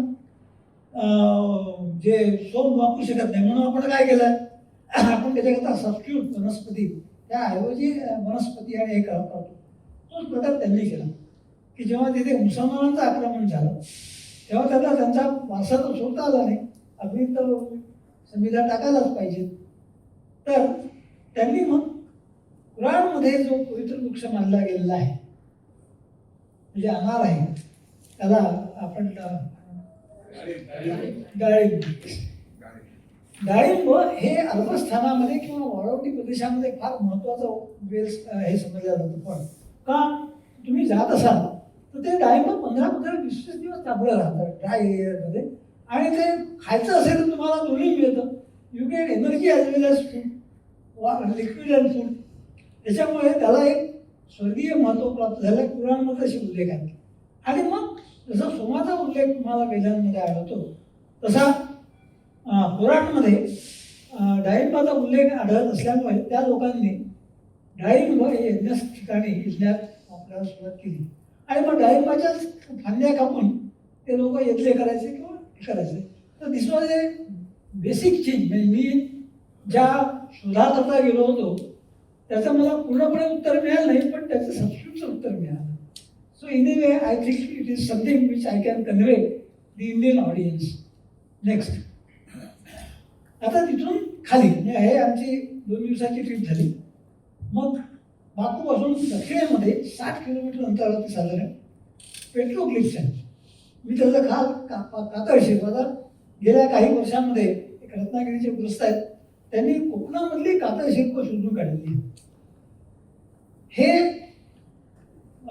तुमच्या गुफा चित्रांपेक्षा किंवा आपल्या ज्या केव्ज आहेत लेण्यांपेक्षा वेगळे आहेत. ते सरळ प्लेन याच्यावरती आहेत भारतामध्ये. तिथे ते पहाडांच्या किंवा ह्याच्या गुहांच्या सरफेसवरती म्हणजे पृष्ठभागावरती कोरून काढलेल्या आहेत. लेण्यांमध्ये कोरून काढत असताना मूर्ती वगैरे असतात, पण ही कातळ शिल्प हजारो वर्षापूर्वीची आहे, जेव्हा की हे जे कन्सेप्शन आहे आपल्याकडे मूर्त्यांचं वगैरे ते नव्हतं. तर तिथे कातळ शिल्पांचा जो भाग आहे, आता माझा कातळ शिल्प हा माझा अभ्यासाचा एक विषय आहे. तर तिथली कातळ शिल्प कशी आहे हे पाहण्याकरता म्हणून हे माझं सेकंड डेस्टिनेशन वॉज दिस. तर तिथे मी गेलो आणि ही जी मुलगी हसनुआ म्हणून ती माझी गाईड होती, मुलांना हसतो. तर मी तिला असंच विचारलं, त्या अकॅडमिक्सला उद्योग असा आपल्याबरोबर कोण आहे, मी तिला विचारलं. तर ती म्हणाली की I am doing PhD in this. अरे म्हटलं there is similar thing in India also. मग मी तिला काही गोष्टी समजून सांगितल्या की ही कातळ शिल्प कशी पाहिजे, काय पाहिजे. तर ती weight I am coming back in 5 minutes. म्हटलं मग ती येताना त्याचं सेक्रेटरी त्याला घेऊन आली आणि त्यांनी माझा मग त्याचा सत्कार वगैरे केला. आणि ह्या मुलीच्या हातात जे पुस्तक आहे ते त्या पूर्ण ह्याचं डॉक्युमेंटेशन करणारं पुस्तक आहे. त्याच्यामध्ये 3,500-4,000 चित्र आहेत, रेखाचित्र त्या ह्यांचे. आणि त्याचं ते 12 बाय 17 इंच आणि 3.5 किलोचं पुस्तक होतं. त्याच्यामुळे येताना मी माझे काही कपडे ते टाकून दिले. म्हटलं हे महत्वाचं आहे. Making a choice between what you reject and what you have. आणि तेव्हा मी घेऊन आलो. ऑफकोर्स त्याला ती याच्यामध्ये आहे मिथिक सोसायटीला दिलं कारण ते त्यांचंच होतं. पण इट वॉज ए प्लेजर. मग त्यांना मी गांधी कॉइन्स दिले तर त्यांनी जरा बोलवलं की समथिंग फ्रॉम इंडिया. नेक्स्ट, ही कातळ शिल्प अशी आहे. आता या ठिकाणी याच्यावर त्यांनी पांढरा रंग चांगलं दिसावं म्हणून केलेलं आहे. पण त्या ठिकाणी नृत्य म्हणजे आपण जे वनवासी आदिवासी नृत्य म्हणतो ते तिथे होत होते. आणि त्या ठिकाणी त्यांनी जसं की हा जो बैल आहे ह्या बैलाला मारायचं कसं, एक माणूस गेला तर मारता येणार नाही. बरं त्याचे तेव्हाचे जे भाले होते याला लोखंड नव्हतं, कुठलंही मेटल नव्हतं, हे प्री मेटॅलिक टाइम्सचे आहे. मग काय करायचे तर 10-15 जण एकदम जाणार आणि त्या बैलावर ते आक्रमण करणार, हल्ला करणार आणि काही सेकंदात त्याला इमोबिलाइज करणार, हरवू शकणार नाही असे त्यांचं टेक्निक होतं. तर ते मला इथे समजलं की कसं मारत असतील एकदम अटॅक करून समोर बैलाला डोसलं असं नाही आहे ते. नेक्स्ट, सो मलाही काही माझ्या कल्पना क्लिअर झाल्या. हे त्यांचं सामूहिक जीवन, त्याचे बरेच इंटरप्रिटेशन्स आहेत आणि महिला दाखवण्याची त्यांची एक वेगळी पद्धती आहे. नेक्स्ट, हां हे कसे दिसतात असे ते कोरलेले आहेत तिथे कातळ शिल्प आणि खूप म्हणजे 7,000 कातळ शिल्पांचं तिथे डॉक्युमेंटेशन केलेलं आहे त्यांनी. नेक्स्ट, हा तर महिलाचा निर्देश करायचा झाला तर अशा तऱ्हेचं जे चित्र असेल ते महिला दर्शवणार आहे. मग त्याच्या बाकीच्या ॲक्टिव्हिटीज आहेत. नेक्स्ट, ही स्पेशालिटी आहे म्हणजे प्रत्येक ठिकाणची जी ड्रॉइंग म्हणा किंवा प्रोजेक्शनची पद्धती आहे ही तिथे दिसली. आणि त्या लोकांना अजूनही इतक्या वर्षांनंतर दशकांनंतर न उलगडलेला हा कोड आहे, ह्याला तमगा म्हणतात. या तमग्यामध्ये वरती असा अंड्यासारखा आकार असतो आणि खाली उलटा त्रिशूळ असतो. आणि ही शिल्प खूप ठिकाणी आहे, शिल्प म्हणा किंवा काता शिल्प. तर त्याचा अर्थ काय असावा हे तेही अजून शोधता माझे पुढे ते प्रश्न येतात की याचा अर्थ कसा लावायचा. नेक्स्ट, तिथे यांना पिपिले म्हणतात. हे जे पिपिले आहेत हे तिथे तुम्हाला खूप मोठ्या प्रमाणात दिसत, म्हणजे एक अख्खा डोंगराचा भाग जो आहे हा पिपिलेंनी भरलेला आहे. ते कशा करता असावं, त्या लोकांनी मला असं सांगितलं की मग पावसाळ्यामध्ये पाणी साठवण्याकरता त्याचा ते उपयोग करत असतात. तर काही अंशी ते खरं असावं, कारण ह्या जागेच्या समोरच कास्पियन समुद्र आहे. त्या समुद्राच्या काठावरती गोडं पाण्याचा तुम्हाला समजा तुमचा हे पाहिजे असेल तो कसा करता येईल हे एक आहे. आणि दुसरा मला त्याचा मी त्यांना सुचवलं, त्यांना ते पटलं. ते म्हटलं असं की तेव्हा त्यांच्याकडे शेकोटी पेटवण्याची व्यवस्था मला दिसलेली आहे. म्हणतात ते अन्न तुम्हाला जर अन्न म्हणण्यापेक्षा मांस शिजला असेल तर कसं करत असेल, तर खाली अग्नी ठेवायचा, वरती मांस टाकायचा आणि वरतून पुन्हा अग्नी टाकायचा, म्हणजे अंगार टाकायचे अंगारे ते शिजेल. तर ते खूप त्यांनी ॲक्सेप्ट केलं आहे का तर, पण धिस समथिंग सिग्निफिकंट. आणि दुसरा म्हणजे तिकडचा जो असा या आकाराचा जो दगड आहे त्याच्यावरती ते डेमॉन्स्ट्रेशन देत होते की हे जे नृत्य होते त्या नृत्याकरता ताल धरण्याकरता म्हणून त्याच्यातून चक्क सुंदर आवाज येतो, तबला ठोकल्यासारखा. That is another novelty. चालेल, नेक्स्ट. तिथून जवळच तिथून पुन्हा 15 किलोमीटरवरती हा भाग आहे मड व्होल्कॅनो, म्हणजे ज्वालामुखी. पण तो कसा, तर मातीचा ज्वालामुखी. या मातीच्या ज्वालामुखीमध्ये असं असतं की जमिनीमधून तुम्हाला असं चिखल बाहेर येत असतो, चक्क अगदी बारीक चिखल. आणि तो चिखल बाहेर आल्यानंतर तो असा पसरतो. आणि हा अख्खा जो डोंगर आहे साधारण 100-150 मीटर उंच होता समुद्र सपाटीपासून, तो अख्खा डोंगर चिखलाचा होता. त्यांनी मला सांगितलं की इथे जेव्हा पावसाळा सुरू होतो तेव्हा तुम्ही इथे पाऊल टाकू शकत नाही, कारण तुम्ही अख्खे गाडले जाऊ शकता, इतका तो सॉफ्ट असतो. आम्ही गेलो तेव्हा ऑब्विसली पावसाळ्यात असल्यामुळे थेट वरती जाता आलं. तर हे ते मड व्होल्कॅनो कसे असतात. आपल्याकडे मड व्होल्कॅनो जे आहेत ते कराचीच्या पश्चिमेकडे तिथे एक आपलं तीर्थस्थान आहे चंद्रपूर म्हणून, तर तिथे असे मड व्होल्कॅनोज आहेत. नेक्स्ट, आता मड तुम्ही व्होल्कॅनो पाहिला असेल तर व्होल्कॅनोचं मुख असतं आणि तसा वरती आलेला असतो. तसंच इथे ह्या मड व्होल्कॅनोचं जे आहे क्रेटर ते आहे आणि असं बबलिंग होत असतं. तर मला वाटलं बाहेर फार गरम असेल, ते जवळ जायचं की नाही. तर मला तो जो दिसला गाईड होता, go and touch it. And when I just touch it, oh it's cold. त्यावेळेस थोडंसं अझरबैजान जे आहे ते आपल्यापेक्षा थंड आहे, तेव्हा बाहेरचं टेम्परेचर मला वाटतं 15-17 होतं त्या दिवशी. तर ते खरंच थंड झालं. मी एवढं पब्लिक इट वॉज अगेन काय म्हणतात pleasant surprise that the mud volcanoes could be as cold as water. Next, हा दुसरा मोठा क्रेटर आहे. आणि एक काय म्हणतात निसर्गाचं तुम्हाला लळीत ज्याला म्हणून ते इथे पाहायला मिळेल. नेक्स्ट, मग आम्ही अझरबैजान हिंडायला सुरुवात केली. आता या लाईच खेड्याची जी आठवण ती बडी मजेदार आहे. आम्ही जात होतो गावाला एका गांजा नावाच्या. तर मला एशियन सांगितलं की sir where is a beautiful place, what is that. म्हणून लाईच म्हटलं चला. मग मी त्या लाईचला गेलो. तर एखाद्या पुरातन खेड्यामध्ये जावं अशा तऱ्हेची तिथली वस्ती होती. म्हणजे तुम्ही नाशिकच्या मेन शहरात आलात तर जसं शेकडो वर्षांपूर्वीचं एक फील येत होतं गेल्या 10 वर्षांपूर्वी, तसं फील मला इथे आलं.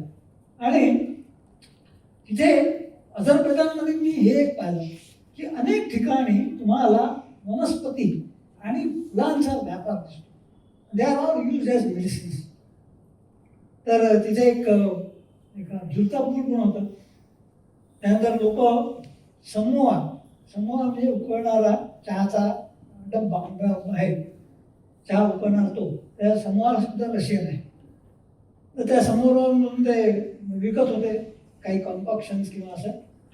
आणि हे तिथचं टिपिकल काय म्हणाला खेड्यातलं दुकान. तर तुम्ही बघा it has kept it's get. हे आहे. नेक्स्ट, या ठिकाणी त्यांचे जे गृहोद्योग आहेत त्यांचा पुन्हा त्यांनी जसं आपल्याकडे आता केलेलं आहे प्राचीन आर्टला हे देण्याचं उभारी देण्याचं, तसं तिथे ते करतात. आणि गंमत अशी झाली की एका ठिकाणी असे पूर्वीचे जे आहेत ड्रेसेस चिलखत शिरस्त्राण ठेवले होते. तर मी एक्सेलला म्हटलं का हे विकत मिळतात का? नाही, they are for you to wear. How much? $1 म्हणा किंवा असं. हां, मी गेलो त्याला $1 दिला, तो घेतला. Next, so when I wore that dress I felt I am a Parshuram.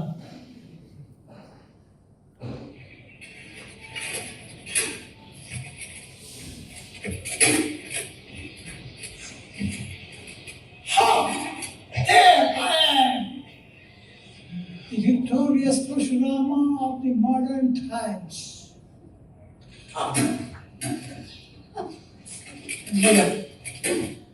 This was an enjoyment.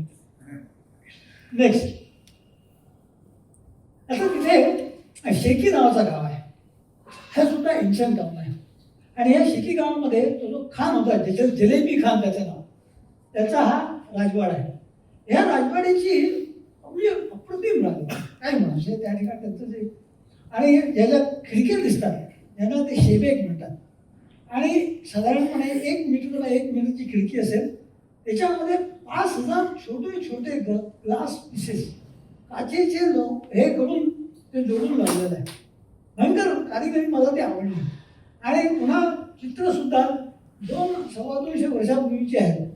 पण त्यांनी जे रंग वापरलेत, नैसर्गिक रंग वापरलेत, आजही ते फेड झालेले नाही, त्याचा रंग उडालेला नाही. That is beautiful. नेक्स्ट, आणि तिथे त्यांची जी मायथॉलॉजी आहे त्या मायथॉलॉजीमधले अजूनही चित्र आहेत, म्हणजे त्यांची जी पुराकथा आहे. आपल्याकडे मुसलमान हा निर्देश झालेला आहे, त्याचा देशाच्या परंपरेशी संपर्क तुटलेला आहे. तिथल्या मुसलमानांचा संपर्क तुटलेला नाही. त्याच्यामुळे अजूनही त्याच्याकडे हे जे पुरातत्वीय अवशेष आहेत, हे यांचे चित्रण दिसतात. हे जे हा सिंह आहे, सिंह नाही, आणि तो सूर्य आहे. आणि त्याच्यावरती हा जो आहे त्याला म्हणतात ते अजदाहा, म्हणजे ड्रॅगन. हा ड्रॅगन वेदातला आहे. असे अही दास असं ऋग्वेदामध्ये त्याचं चित्रण म्हणजे नाव आहे. त्याचा अधोदा हा आर्शनने केला. आणि इथे गेल्यानंतर आर्मेनिया आणि अझरबैजानमध्ये गेला तो अजदाहा झाला. पण मी जेव्हा त्याला विचारलं अरे या चित्राचा अर्थ काय, पण इट इज अजदाहा. आता आपल्याकडे तो घृणास्पद गोष्ट आहे ती वृत्र म्हणजे असून, पण त्यांच्याकडे ते सुचिन्ह आहे. तो चीनचा इन्फ्लुएन्स आहे. चीनमध्येही ड्रॅगन आहेत, पण ते चांगले ड्रॅगन आहेत, दे आर पॉझिटिव्ह ड्रॅगन. आपल्याकडचा जो वृत्र आहे हा असुर आहे, राक्षस आहे. तर त्याच्यातला सिग्निफिकन्स असा आहे की ज्या ठिकाणी अजदा असेल, ज्या राजाच्या राज्यामध्ये अजदा हा ड्रॅगन असेल, त्या ठिकाणी हिंस्र प्राणी आणि पाळीव प्राणी किंवा हे एकत्र असलेले हरिण आणि कोल्हा किंवा लांडगा हे एकत्र दाखवले आहेत. आणि हा त्या जसा काय म्हणतात त्याला पॉझिटिव्हिटी जी आहे it is projected there. Next, इथे पोरबाळ खेळत होते, मी पण त्यांच्यात सामील झालो. आणि मागे जे आहे ते अल्बानियन टेम्पल आहे. अल्बानिया म्हणून तिथल्या वरचा जॉर्जिया आणि याच्यावरचा भाग आहे सीमेवरचा अझरबैजानच्या, त्या ठिकाणी हे असे देवळं होते. नेक्स्ट, आता त्या शेकीमध्ये मी लोकांना भेटायलाच गेलो होतो. त्यामुळे नसेल एक भाषा तरी आपल्याला हावभावाने हे करता येतं. आणि मी एका हॉटेलमध्ये गेलो ज्याचं रिज्युमिनेशन झालं होतं ते 1600 वर्षापूर्वीचं. म्हटलं काय याच्यात पाहतं खरी. म्हणून मी तिथल्या एका माणसाला विचारलं की नाही इंटर. त्याला फॉर्च्युनेटली इंग्रजी चांगलं येत होतं. हा you can enter. From where are you? असं आय एम फ्रॉम इंडिया. हा इंडिया. ते त्या लोकांचं त्यांना अजूनही इंडियाविषयी प्रेम आहे. तर मग त्याला मी म्हटलं की मला तू याची माहिती सांग. हे जे चित्र आहे जसं आपल्याकडे शिवाजी महाराजांचं महत्त्व आहे आणि ते जसे औरंगजेबाच्या दरबारात जाऊन परत आले तसाच प्रकार ज्या जलेबी खानच्या बाबतीत घडला तो नादिरशहाच्या दरबारात गेला. त्याने नादिरशहाला काय सांगितलं की तुझ्या लोकांनी आमचं राज्य जिंकलेलं आहे पण ते आमच्यावरती विरतिशय जुलूम करत आहे. तू त्यांना कंट्रोल कर त्यांच्यावरती. आणि नादिरशहाला ते बरं वाटलं की अरे बा असा कोणीतरी येऊन ठामपणे आपल्याला सांगतो. त्याचं त्याने कौतुक वगैरे केलं आणि तो परत आला. मग त्याने ठरवलं की आपल्याला हे नादिरशहाचं जोखड नको. तो मुसलमान का असे ना no we don't want Nadir Shah. त्याने नादिरशाह बंड केलं आणि त्यांनी गडी बांधली जी गडी आता आपण पाहिली. आणि त्या गडीमध्ये नादिरशाह त्याला निरोप पाठवला मला येऊन भेट. त्यांनी अक्की दिलं कम अँड सी. मी नाही येणार तर ते मला भेट. ते जे वाक्य आहे हे इतिहासात अझरबैजानच्या अजेंडावर झालेलं आहे. नॉवेल टू नो की असा झालेला शिवाजीसारखा तिकडे एक निघू शकतो. मग आमची दोस्ती झाली. त्याने मला सांगितलं की आज आम्ही एक बर्थडे सेलिब्रेट करणार आहोत. What don't you be part of the birthday celebration. त्यांच्याबरोबर भेटतो तिथे I mean lot of good exchanges were there. Next तिथे 2 कॅरवान शाळा आहे. आपण ज्याला म्हणू की धर्मशाळा आहे. त्या प्राचीन धर्मशाळा आहेत. त्यातली एक धर्मशाळा रिनोव्हेट होत होती. ही जी आहे ही अप्पर तर तिथे मी गेलो.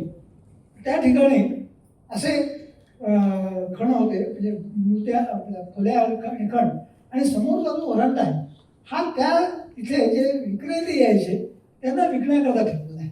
त्याचं स्पेसिफिक फंक्शन आहे. त्या व्हरांड्यामध्ये त्यांचं ठेवणार आणि इट वॉज ओपन मार्केट. तर मी तिथे म्हटलं की पूर्वीच्या काळी 200 वर्षापूर्वीपर्यंत तिथे लोक घोडे आणत असतील उंट आणत असतील म्हणजे त्यांना त्यांच्या पार्किंगची काही सोय नाही का. म्हटलं आहे मागे जा. मी मागे गेलो त्या ठिकाणी त्यांनी छान बगीचा झालं होतं ते आणि तिथे उंट होते. याचा अर्थ काय की ते लोक आपलं सगळं सामान लादून येत होते आणि उंट मागे बांधत होते. त्याने विचारलं की how do you know that.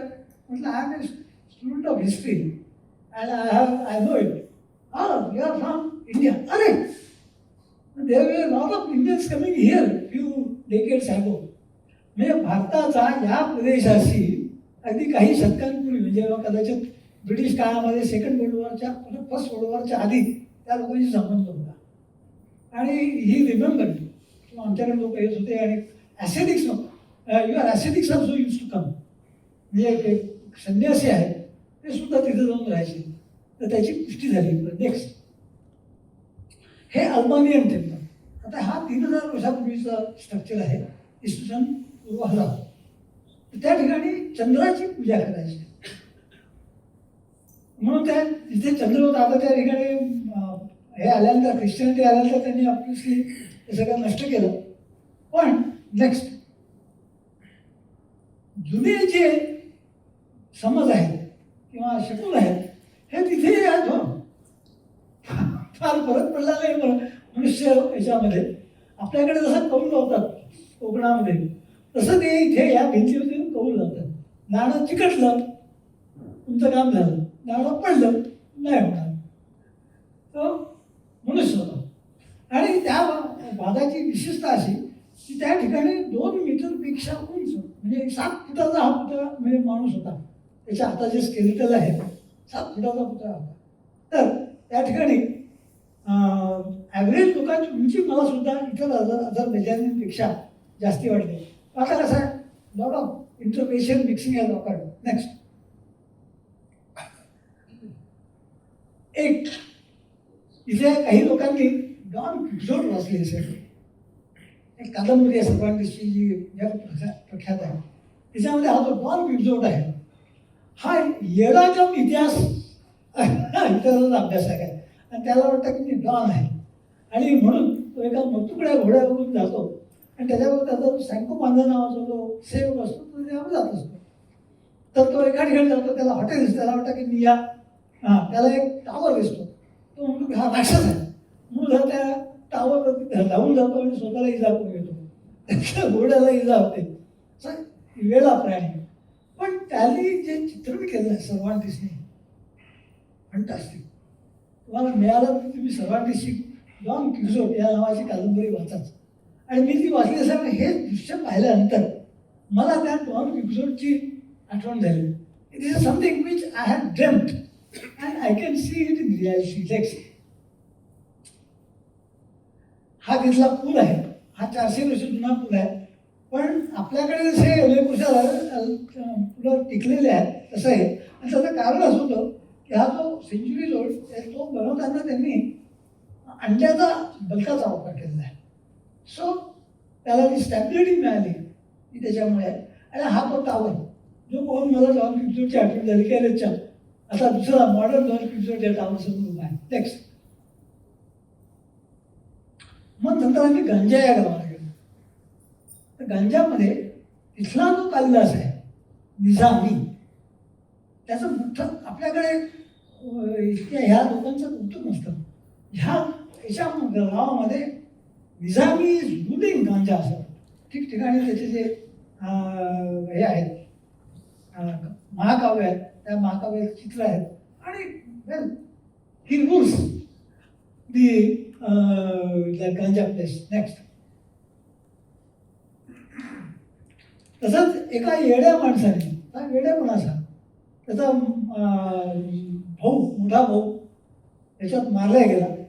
त्या भावाच्या स्मरणात त्यांनी काय करावं त्यांनी काचेच्या बाटल्यांपासून हा वरचा मजला बनवला आहे ग्लास हाऊस. आता नेमकं त्यावेळेला ते बंद होतं. नंतर मी विचारलं होतो आता आम्ही chemical engineer what type of Fevicol your use ते राहून गेलं. आणि मुख्य म्हणजे तिथे ऊद अल हिंदी हिंदुस्थानमधून आयात झालेला ऊद हा दिसला पाहिजे. मग तिथे असे अनेक होते. मग हे प्रोडक्ट माझं म्हणणं तेच आहे की आपण अझरबैजानशी छोट्या छोट्या ज्या गोष्टी आहेत त्या गोष्टीचा व्यापार व्हायला हरकत नाही. नेक्स्ट तर मला किती वाजेपर्यंत वेळ आहे आता 11:15 वाजले. अजून वेळ आहे ना 15-20 मिनटं. हां चालेल. I am academic. मी जरी लेबरर असलो टेक्निकल याच्यातला इंडस्ट्रीतला तरी माझ्याकडे थोडासा अकॅडमिक आहे. त्याच्यामुळे I make it a point to go and visit the universities. So I went to archaeology history department. त्या ठिकाणी हा जो उजवीकडचा जो माणूस आहे एक्झेपार त्याला मी ते पुस्तक आज मी जे दिलं ते दिलं. म्हटलं हे तुझ्या लायब्ररी करता. Doctor Pathak you to read this book except me I am the only person who knows English. म्हटलं एक्झेपार दिस इज फॉर यू. आता जो दुसरा कलीग त्याला इंग्लिश येत नव्हतं पण मी कम्युनिकेट केलं. दुसरं मी तिथे फिजिक्स डिपार्टमेंटला गेलो. तर मी बस्ती उद्योग करत असताना solar energy using solar energy make disinfected water असा माझा एक प्रोजेक्ट होता. ते बरंच की त्याच्यावरती केव्हा तरी मी तुम्हाला सांगायला गेलं बरोबर. ते पुस्तकालयामध्ये मी सोलर एनर्जीचा कोर्स डिझाईन केला आहे. आणि मला वाटलं की फिजिक्स डिपार्टमेंटला जाऊन त्यांना ही कल्पना द्यावी म्हणून त्याला मी ते physics course in solar energy असं त्याचं पुस्तक लिहिलं आहे. नेक्स्ट तिथे कालाखाना. आता कालाखाना म्हणजे काळा खण किंवा जागा. तर काला हा शब्द आपल्याला माहिती आहे. या ठिकाणी सुफी लोकांचा मोठा वास्तव्य होतं. आणि असे सुफींचे घरं आहेत हे सिंगल रूम घर म्हणजे साधारणपणे 12 बाय 15 फुटाचं आहे. समोर फक्त एक दार आणि एकांत असे खूप आहेत तिथे. आणि मुख्य म्हणजे त्या ठिकाणी अनेक सुफींचे थडगे आहेत आणि त्या थडग्यावरती शिलालेख आहेत. त्यांची मी चित्र काढून आणली आणि त्यात मला असं दिसलं. नेक्स्ट तिकडे बघा सपाटा किंवा आपण त्याला खडावा म्हणतो तशा तऱ्हेचं वरती कमळाचं चित्र आहे. तर माझी अटकळ अशी आता मला काही ते वाचता येत नाही पण माझी अटकळ अशी आहे की त्या ठिकाणी भारतातून सुफी लोक जाऊन राहिले आणि त्याला जेव्हा तिथे काढलं तेव्हा त्यांनी अशा त्याचं सिंहालिंग आणलेलं आहे. आणि हे अशा 4 खोल्या आहेत अंडरग्राऊंड. त्या ठिकाणी सुफी आपले जे शिष्य असतील त्यांना सगळ्यापासून दूर राहावं या दृष्टिकोनातून जमिनीतल्या भुयारी खोल्यांमध्ये साधना करायला लावत असतात. आपल्याकडे सुफी लोकांच्या साधना अशाच असतात. तर ही जी सिमिलॅरिटी आहे. नेक्स्ट, तिथे एक दुसरं गाव होतं, त्या ठिकाणी कुबा म्हणून आहे. त्या ठिकाणी मला हे LCB सांगितलं की you can see first hand demonstration of काय म्हणतात त्याला कार्पेट्स. खरंच फर्स्ट हँड डेमॉन्स्ट्रेशन. तो सगळा हा जो भाग आहे हा कार्पेट मिळणारा लोकांचा आहे. आणि कार्पेट अगदी ह्या आकारापासून तर 12 फूट बाय 15 फूट एवढ्या मोठ्या आहे. आणि त्या कार्पेट मिळायला वर्ष लागतात. आजकाल त्यांची किंमत काही करोडून जाते. तर जेव्हा गव्हर्नमेंट ऑफ अझरबैजानला ते तयारच ठेवत असतील, कोणी फॉरेन डिग्री येत असेल, प्राईम मिनिस्टर येत असेल, त्यांना ते देतात. आणि अझरबैजानचे जे कार्पेट आहेत दे आर व्हेरी फेमस. तर आपल्याला माहिती आहे, आपल्याला इराणी कार्पेटची थोडीशी माहिती असते, काश्मीरी कार्पेटची माहिती असते, पण Azerbaijani carpets and they have maintain their cultural heritage. त्याकडे नंतर. नेक्स्ट, तिथे ज्यू लोकांची वस्ती होती. आता हा अत्यंत आतमधला भाग आहे, त्यामुळे ज्यू लोक तिथे शेकडो वर्ष काही डिस्टर्बन्स नव्हता राहू शकले. आणि तिथे त्यांचा तो बाथ आहे, म्युझियम आहे. आणि नंतर या सोव्हिएत युनियनच्या ह्याच्या दरम्यान ज्यू लोकांविरोधात एकंदर त्याची धार्मिक कट्टरता कमी झाल्यामुळे ज्यू लोकांचा जरा बरेच दिवस आले. आणि इस्रायल बनल्यानंतर ते आता मोस्टली तिकडे गेल्यानंतर तिथे अजून काही ज्यू लोक राहतात, ज्यू फॅमिली जातात. त्यांचा बाथ आहे ते म्हणजे बाप्तिस्मा सारखं पुरुषांच्या करता बायकांच्या करता वगैरे. नेक्स्ट, ना मी बाकूला परत आलो. बाकूला माझा 5 दिवस मुक्काम होता. मग त्या दरम्यान मी आर्किओलॉजी डिपार्टमेंटमध्ये गेलो आणि तिथे इथले जे हेड ऑफ डिपार्टमेंट होते त्यांची माझी भेट झाली. अजून एक दोन. हा जो उजव्या बाजूकडचा जो वर्ग आहे डॉक्टर जेल, ह्याचे वडील सुराखानी होते. ही वॉज ऑल्सो आर्किओलॉजिस्ट, आता आहेच आर्किओलॉजिस्ट आहे.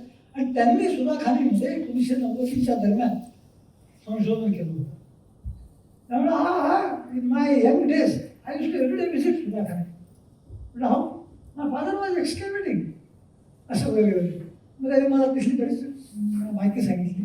त्याच्यामध्ये मी सांगितलं की मी first again I verify that no Hindu due there for last 100 years Hindu are passing. मग हे दुसरे गोष्ट भेटले अलियो म्हणून. यांनी काय सांगा मला, my father's came from Hindustan. त्यांच्या त्या आठवणी अजूनही त्यांच्या स्मरणात आहेत की ते फादर्स वेअर हिंदुस्तानी. नेक्स्ट, आता मी त्यांना पुस्तक दिलं, त्यांनी मला पुस्तक दिलं. हा दुसरा त्याचा पुरावा की बाकूमध्ये चक्क मोहम्मद बिन तुगलक याच्या काळामध्ये 1300च्या दरम्यान तिथे त्यांनी तिथल्या व्यापाऱ्यांकरता म्हणून एक सराय बनली होती. India's presence acknowledged by this type of assets. आणि दुसरं जे आहे तिथेच ते कार्पेट म्युझियम म्हणून आहे. तिथे अझरबैजानी कार्पेट तिथे विकत मिळतात, विणल्या जातात. It's a major centre. तर तिथे हा जो उद्योग आहे कार्पेट विणण्याचा हा इसवी सन पूर्व 1000च्या आधीपासून आहे. आणि दुसरी सांगण्यासारखी गोष्ट म्हणजे त्या कार्पेट पुरुष मिळत नव्हते. या पुरुषांना अक्कल नाही असं दिसल्या लोकांचं बायकांचं मत आहे. म्हटलं काय you don't have that specific thing your hands won't work. असं तुमच्या हात चालणार आहे ते आम्हीच करून ते खरंच आहे. बाई आहे तिथे इकडे. आजपासून 3000 वर्षापूर्वी फक्त बायका कार्पेट मिळाल्या, पुरुषांनी त्याला हात लावला नाही. Next, cultural legacy. हा तो तिथे ज्या कार्पेट म्युझियम आहे त्यामध्ये बाकूच्या सेंट्रल स्क्वेअरमध्ये हा बेहरामचा पुतळा आहे. आमचा वृत्रघ्न आणि अहिदास हा बारपूरमध्ये अजूनही उभा आहे. So this something I am convinced we were आम्ही सगळे जग फिरत होतो त्याचे ते 2 नेक्स्ट. हां, तिथे मग एक दिवस आम्ही तिथे हिंदी शिकवतो. त्या बाईचं मला नाव माहीत होतं तर मी त्यांचा अपॉइंटमेंट घेतली. दुसऱ्या दिवशी मी त्यांच्या हिंदी क्लासला भेटलेली.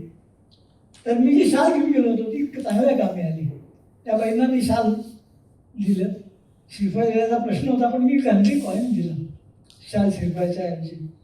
आणि हे गांधी कॉईन मग त्यांचा मी सत्कार केला. त्याही मग त्यांनाही भरून आला. त्या म्हणल्या की this is my 3rd shawl. I got 2 shawls in India, but I did not dream that I will get a shawl in Afghanistan. Like, yes, here is your brother.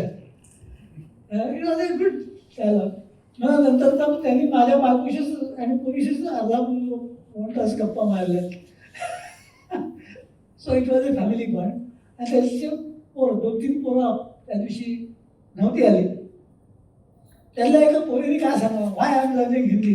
म्हणजे मला भारतात येऊन तिथल्या प्रिपरेशन्स म्हणजे खाद्य पदार्थ शिकायचे आहेत. तुम्ही काय बनवता मग तुमच्या देशात काय मग मी साधं संगीत पुरणपोळी कशी करतात ते सांगितलं. फार छान इंटरॅक्शन्स होते. नेक्स्ट आता तिथे माझा जो हे होता हॉटेलला रिसेप्शनिस्ट त्याला विचारणार म्हटलं इथे नाणे पुढे मिळतात कारण मला नाणे जमवण्याचा छंद आहे.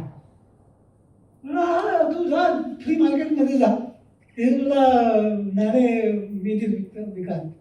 म्हणजे बरं तुला कसं माहिती म्हणा मी पण नाणे जमवतो. म्हणून मग दुसऱ्या दिवशी मी त्याला गांधींचं नाणं दिलं. त्यांनी मला अझरबैजानची काही जुनी नाणी दिली. आणि so we had a thrilling म्हणून मी म्हणतो की थ्रिलिंग फ्रेंडशिप. मग तिथेच नसते उद्योग करायचे ना. मी एका कार्पेटच्या दुकानात शिकलो.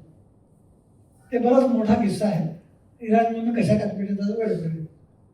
तर त्यांनी मला विचारलं व्हॉट इज युअर एज. म्हटलं 25. 25 आय एम 25. मला कसं काय हाऊ कॅन यू प्रूव्ह. म्हटलं how do you prove as you are at 25. त्याने एक मोठा हातात घेतला आणि तो असा फेकला. तर त्याला नो रिंकल्स. म्हटलं yes I will do it. Next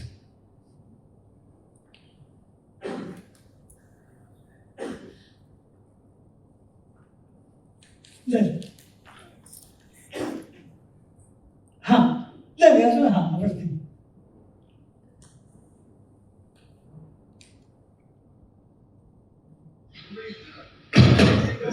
Thank you very much. Thank you very much. I say I am 25 still. चला नेक्स्ट. मग तिथे फ्री मार्केटमध्ये गेलो. तर फ्री मार्केटमध्ये हे 2 समवयस्क मला भेटले. You are from India. Raj Kapoor. त्यांनी मला काय सांगा do you know that song मेरा जूता है जापानी. Yes of course can you sing for us. I not only sang, I danced for it. त्याचा विचार मी आता भाऊ मलाच वाढून आलं की मला कव्हर करता येईल का. पण जे त्याच्याकडे मला नाणी मिळाली. मागे 2 नाणी त्यांनी मला बक्षीस दिली. मी पण त्याला गांधीचं नाणं दिलं वगैरे वगैरे. So there was a good heartfelt exchange. Next free market. तिथलंही फ्री मार्केट मजेदार आहे. म्हणजे इट इज वर्थ सीइंग. मग मी बेहराम आणि अजदा यांचा शोध घ्यायला सुरुवात केली. तर तिथे ही जी वृत्तलग्न मी मगाशी सांगितलं की वृत्तलग्न विरत लग्न बेहराम वगैरे. तर तो सेक्रेड आहे आणि त्याचं जे चिन्ह आहे ते असं एस शेप आहे. आपण साप कसा काढतो साप असा काढू जे काय असेल ते स्टँडर्ड प्रेझेंटेशन. नेक्स्ट मी तिथे ज्या म्युझियममध्ये गेलो होतो त्या म्युझियममध्ये असे ॲक्च्युली 40-50 सुंदर पीसेस लावले होते. आणि त्याच्यामध्ये ते ड्रॉइंग काढतात. तर हा जो आहे ह्याला हिस्टॉरिकल सिग्निफिकन्स आहे. तो म्हणजे असं की जसं आपल्याकडे शेण किंवा गरुड हे पवित्र पक्षी मानले जातात. वेदांमध्ये ऋग्वेदामध्ये या दोन्ही पक्ष्यांचे उल्लेख आहेत. तसा तिथे सिरमुर्ग हा पक्षी आहे झोरास्ट्रियन किंवा पारशी लोकांच्या ह्याच्यामध्ये, आणि खाली तो अजदा आहे, वरचा जो आहे तो पक्षी सिरमुर्ग, आणि त्याला एक रिलिजियस सिम्बॉलिझम आहे ते. त्यानंतर तिकडे जे आहे ते अजदा हा डिझाईन्स आहे, हे जे सगळे शेप दिसतात ते अजदा आहेत. नेक्स्ट, हे अजदा डिझाईन आहे, ते थोडं समजायला वेळ लागेल पण इथे तर हे फार मोठ्या हे आहे. ती बाई तिथे 22 मिनिटं आहे, पुरुष नाही. नेक्स्ट, हे त्याच्यावरती म्हणजे ह्याच्यावर पिढी एक दिला बुक्स, आणि त्याने लिस्ट पण दिली आहे की अनेक मोठ्या मोठ्या विजनमधून हे कार्पेट्स लावलेले आहेत, खालचे लावलेले. नेक्स्ट, अजदा हा. आता त्या ठिकाणी पण अझरबैजान साधारणपणे महाराष्ट्राच्या आधारात येईल, पण त्या ठिकाणी सुद्धा 7 schools of 7 schools of weaving carpets. त्यांची माहिती आहे कसं करतात. तो बेनोवेल झाला because of the influence of China and हा दिस कॉन्टॅक्ट्स. अजदा has become a secret animal,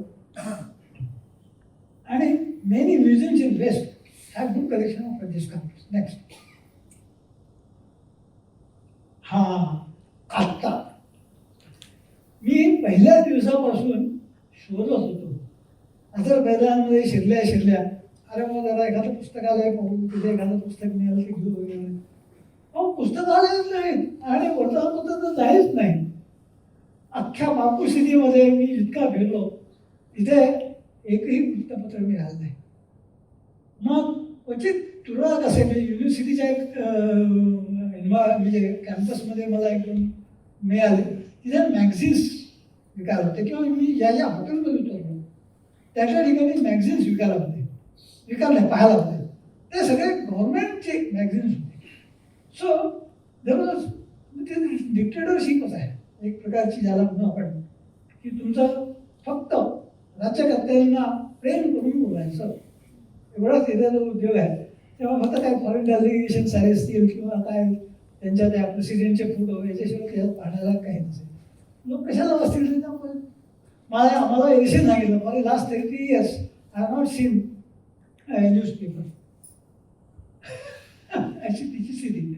so magazine sell appear to be insignificant. काय ते तुम्हाला पात्रायचे. So people are so. Next, reading habits. हे मला मात्र छान वाटलं की आपले आणि त्यांचे वाचण्याची दिशा साधारण एक आहे. आपण जसे ट्रान्सलेटेड किंवा इंग्रजी पुस्तक वाचतो तसं तेही इंग्रजी भाषांतराचं, इंग्रजी पुस्तकांचा भाषांतर अझरबैजानीमध्ये पण वाचतात. म्हणून म्हटलं की they look at the world through Azerbaijani language window, where as we look it directly through the English window. So that makes a difference. Next, आता हे पुस्तक माझ्या कलेक्शनमध्ये आहे. ही जी बाई आहे तिने फार छान पुस्तक लिहिली आहे. तिचं पुस्तक पाहायला वाटलं अरे yes this is what we also do. Next, Karen Armstrong. आता कार्ल सॅगन फार प्रसिद्ध पुस्तक आपल्याकडे अनेक लोकांच्याकडे असेल. I also read that book. I have that in my collection. So reading habits of Azerbaijani elite. I think I am an elite. Next, हा आता अझरबैजानी मध्ये फिरत असताना मला अनेक हिंदी उर्दू शब्द कानात पोहोचवले, आणि त्याचा हे दर्जी म्हणजे शिल्पी, इकडे बक्षिसी दुकान म्हणजे गिफ्ट शॉप असे कमीत कमी एक 70-80 शब्द मी शोधलेले आहेत. कारण काय की अरब आणि हे जे मध्य एशियातले जे लोक होते हे ती भाषा घेऊन तिकडे गेले, तीच भाषा आपल्याकडे आली. So there is lot of closeness in the language. Next, काय बघा, बक्षीस दुकाने, दवा, दर्जी, दीनी म्हणजे रिलिजियस, हिंदुस्तान, किताब, लिबास, मुहूर्त, स्टँड, तारीखी, आपण तवारीख म्हणतो, उर्दूमध्ये तवारीख म्हणतात. सो सियासत हा शब्द आपल्याला माहितीच आहे. नेक्स्ट, अँड आता काय करायला पाहिजे अझरबैजानमध्ये. तर आता आपले थोडेसे संबंध चांगलेले आहेत या सिंधूर नंतर. पण त्याच्या आधी अझरबैजानी लोक वगैरे रिसिव्हिंग इंडियन्स, म्हणजे तुम्हाला सांगायची गंमत म्हणजे अशी की मी ज्या हॉटेलमध्ये उतरलो होतो, मी सगळ्या ऑटोतून संध्याकाळी पोचलो, तर गेलो जेवण खुलतेच मागवलं, झोपलो. दुसरी सकाळी मी ब्रेकफास्ट करायला लागलो. That is breakfast. गेलो, मला वाटलं की मी साऊथ इंडियामध्ये आलो होतो काय. चक्क अनेक साऊथ इंडियन लोक त्या ठिकाणी इडली वडा सांबार खात होते. आणि इट वॉज सरप्राईज.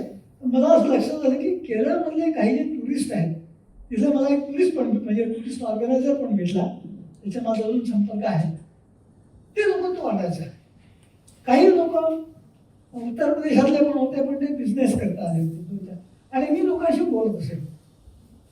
तर त्या ठिकाणी चक्क एका कॉर्नरमध्ये full flesh Indian food service, आणि इकडे ते तिकडचं जे काय असेल इंटरकॉन्टिनेंटल ज्याला म्हणतात ब्रेकफास्ट असा होता. तर म्हणून मला असं वाटतं की मग आपल्याला पहिली गोष्ट म्हणजे हे जे ज्वालाजीच्या ठिकाणी जे एक्सकॅव्हेशन वगैरे झालेलं आहे त्याचे रिपोर्ट आपण रिपीट केले पाहिजे. म्हणजे मी आर्किओलॉजी डिपार्टमेंटला विचारलं की म्हटलं बा अरे ज्वालाजीचा समजा रिपोर्ट असेल, सुराखानीचा रिपोर्ट असेल तर मला द्या. म्हणत no, there are only 2 copies left with us and one is in the custody of university and one is in the custody of our college, but that will not be given to you. तर म्हटलं द्या. तर मग मी आपले जे रमेश शास्त्रबुद्धे नाही काय नाव तुमचं, शास्त्रबुद्धे म्हणून जे आहे विनय शास्त्रबुद्धे, ते माझ्या चांगल्या ओळखीचे आहेत. आम्ही वेगवेगळ्या वर्षांचे मित्र आहोत. आणि म्हटलं विनयजी हे छापून आणा तुम्ही. आता ते छापतील त्याला छापतील होत नाही, पण ते छापायला पाहिजे, मग आपल्याला हे मिळेल. आणि दुसरं प्लीज गो बॅक. आणि मुख्य म्हणजे आपल्याला जो export of household items to Azerbaijan हे केलं तर आपल्याला एक नवीन आउटलेट तयार होईल. आणि दुसरे म्हणजे की हा जो निजामी आहे ह्याच्या काव्यांचे भाषांतर व्हायला पाहिजे. मग आपलेही भाषांतर तिकडे जाते. आणि तिथे सध्या तुमचा हिंदीचा ट्रेंड वाढवला. मला जे दिसलं 2-3 ठिकाणी हिंदी शिकवायचे, तिथे मी त्या बाई बट त्या सईदाजींची नो डोंट कॉल मी, मुझे आप सईदाजी मत कहिए, मेरा नाम गांधारी है. त्यामुळे माझा आता जो काही करस्पॉन्डन्स नंतर झाला त्यात मी श्रीमती गांधारीजी लिहित असे. तर अशा तऱ्हेच्या काही हृदय आठवणी मी तिथून घेऊन आलो आहे. ह्याच्यापेक्षा कितीतरी अनेक आठवणी आहेत, अनेक व्हिडिओज मी काढले. तर ते एवढ्या वेळात संपणार नाही.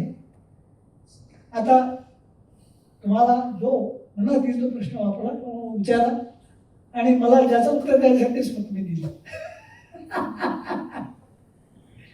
Please welcome.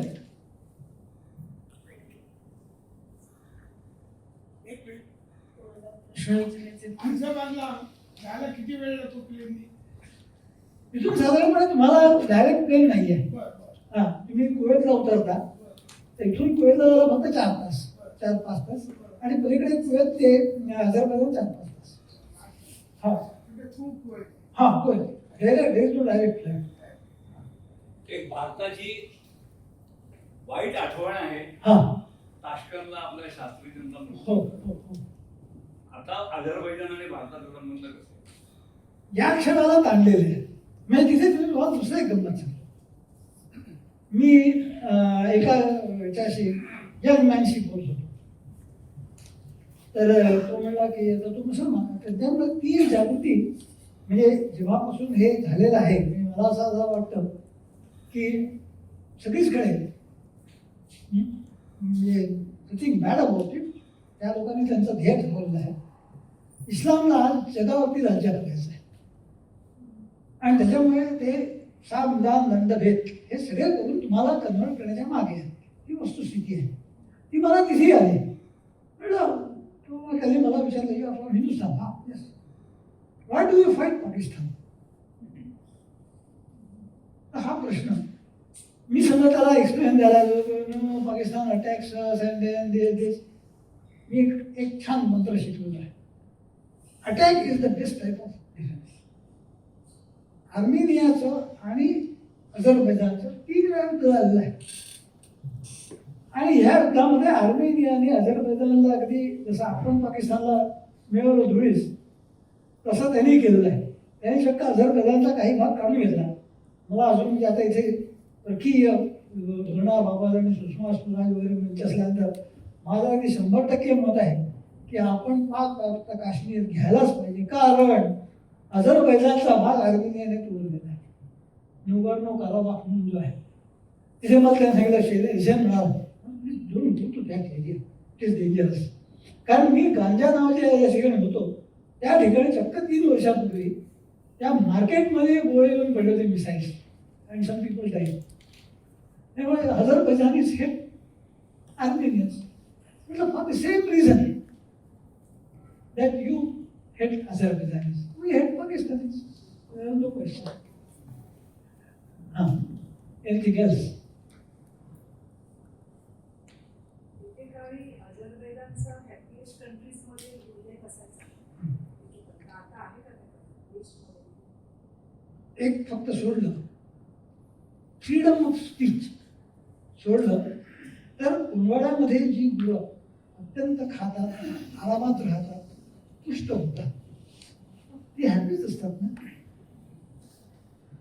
Exactly same thing is happening in Azerbaijan. म्हणजे सद्दाम हुसेन आणि हा इथला जो राज्यकर्ता आता त्याचं नाव मला आठवत नाही तो आणि त्याचा बाप हे तसं म्हटलं तर देश बनले. ते जिथपर्यंत रशियामध्ये होते तिथपर्यंत रशियाशी पूर्णपणे हे होते. इनफॅक्ट अझरबैजानचा जो पहिला शासक होता प्रेसिडेंट तो KGBचा ऑफिसर होता मोठा. आणि वन्स ही टूक ओव्हर आज 91 ते 93 तिथे टर्मॉईल होता म्हणजे बेबंद शहर. हा आला त्याने KGBचे धोरणं अंमलात आणायला सुरुवात केली आणि नो न्यूजपेपर कंट्री हे केलं त्याने. पण अदरवाईज तिथे इतकं तेल आहे त्याचं नाव आहे. पण तेलाचा पैसा वाहत असेल आणि तो राजा फक्त स्वतःकरता खर्च न करत समजा जर लोकांच्या करताही खर्च करत असेल लोकांना कंप्लेंट काय बोलू नका बोलू अदरवाईज यू आर हॅपी. म्हणून तिथे म्हणजे आता हे सगळे सांस्कृतिक आणि पॉलिटिकल संबंध आहेत. Why do need newspaper? We are going to tell go on internet and read. Why do need magazines? फक्त आमचे थोडं पहा कोण पाहणार.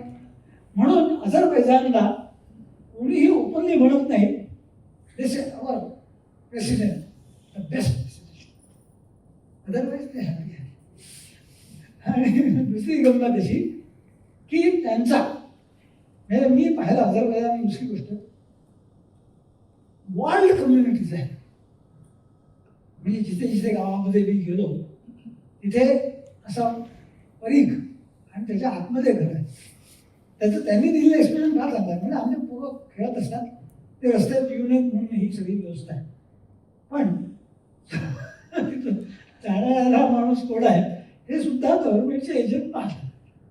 So in a way it is a controlled population but nevertheless they are happy. खाऊ पिऊ मजा करू.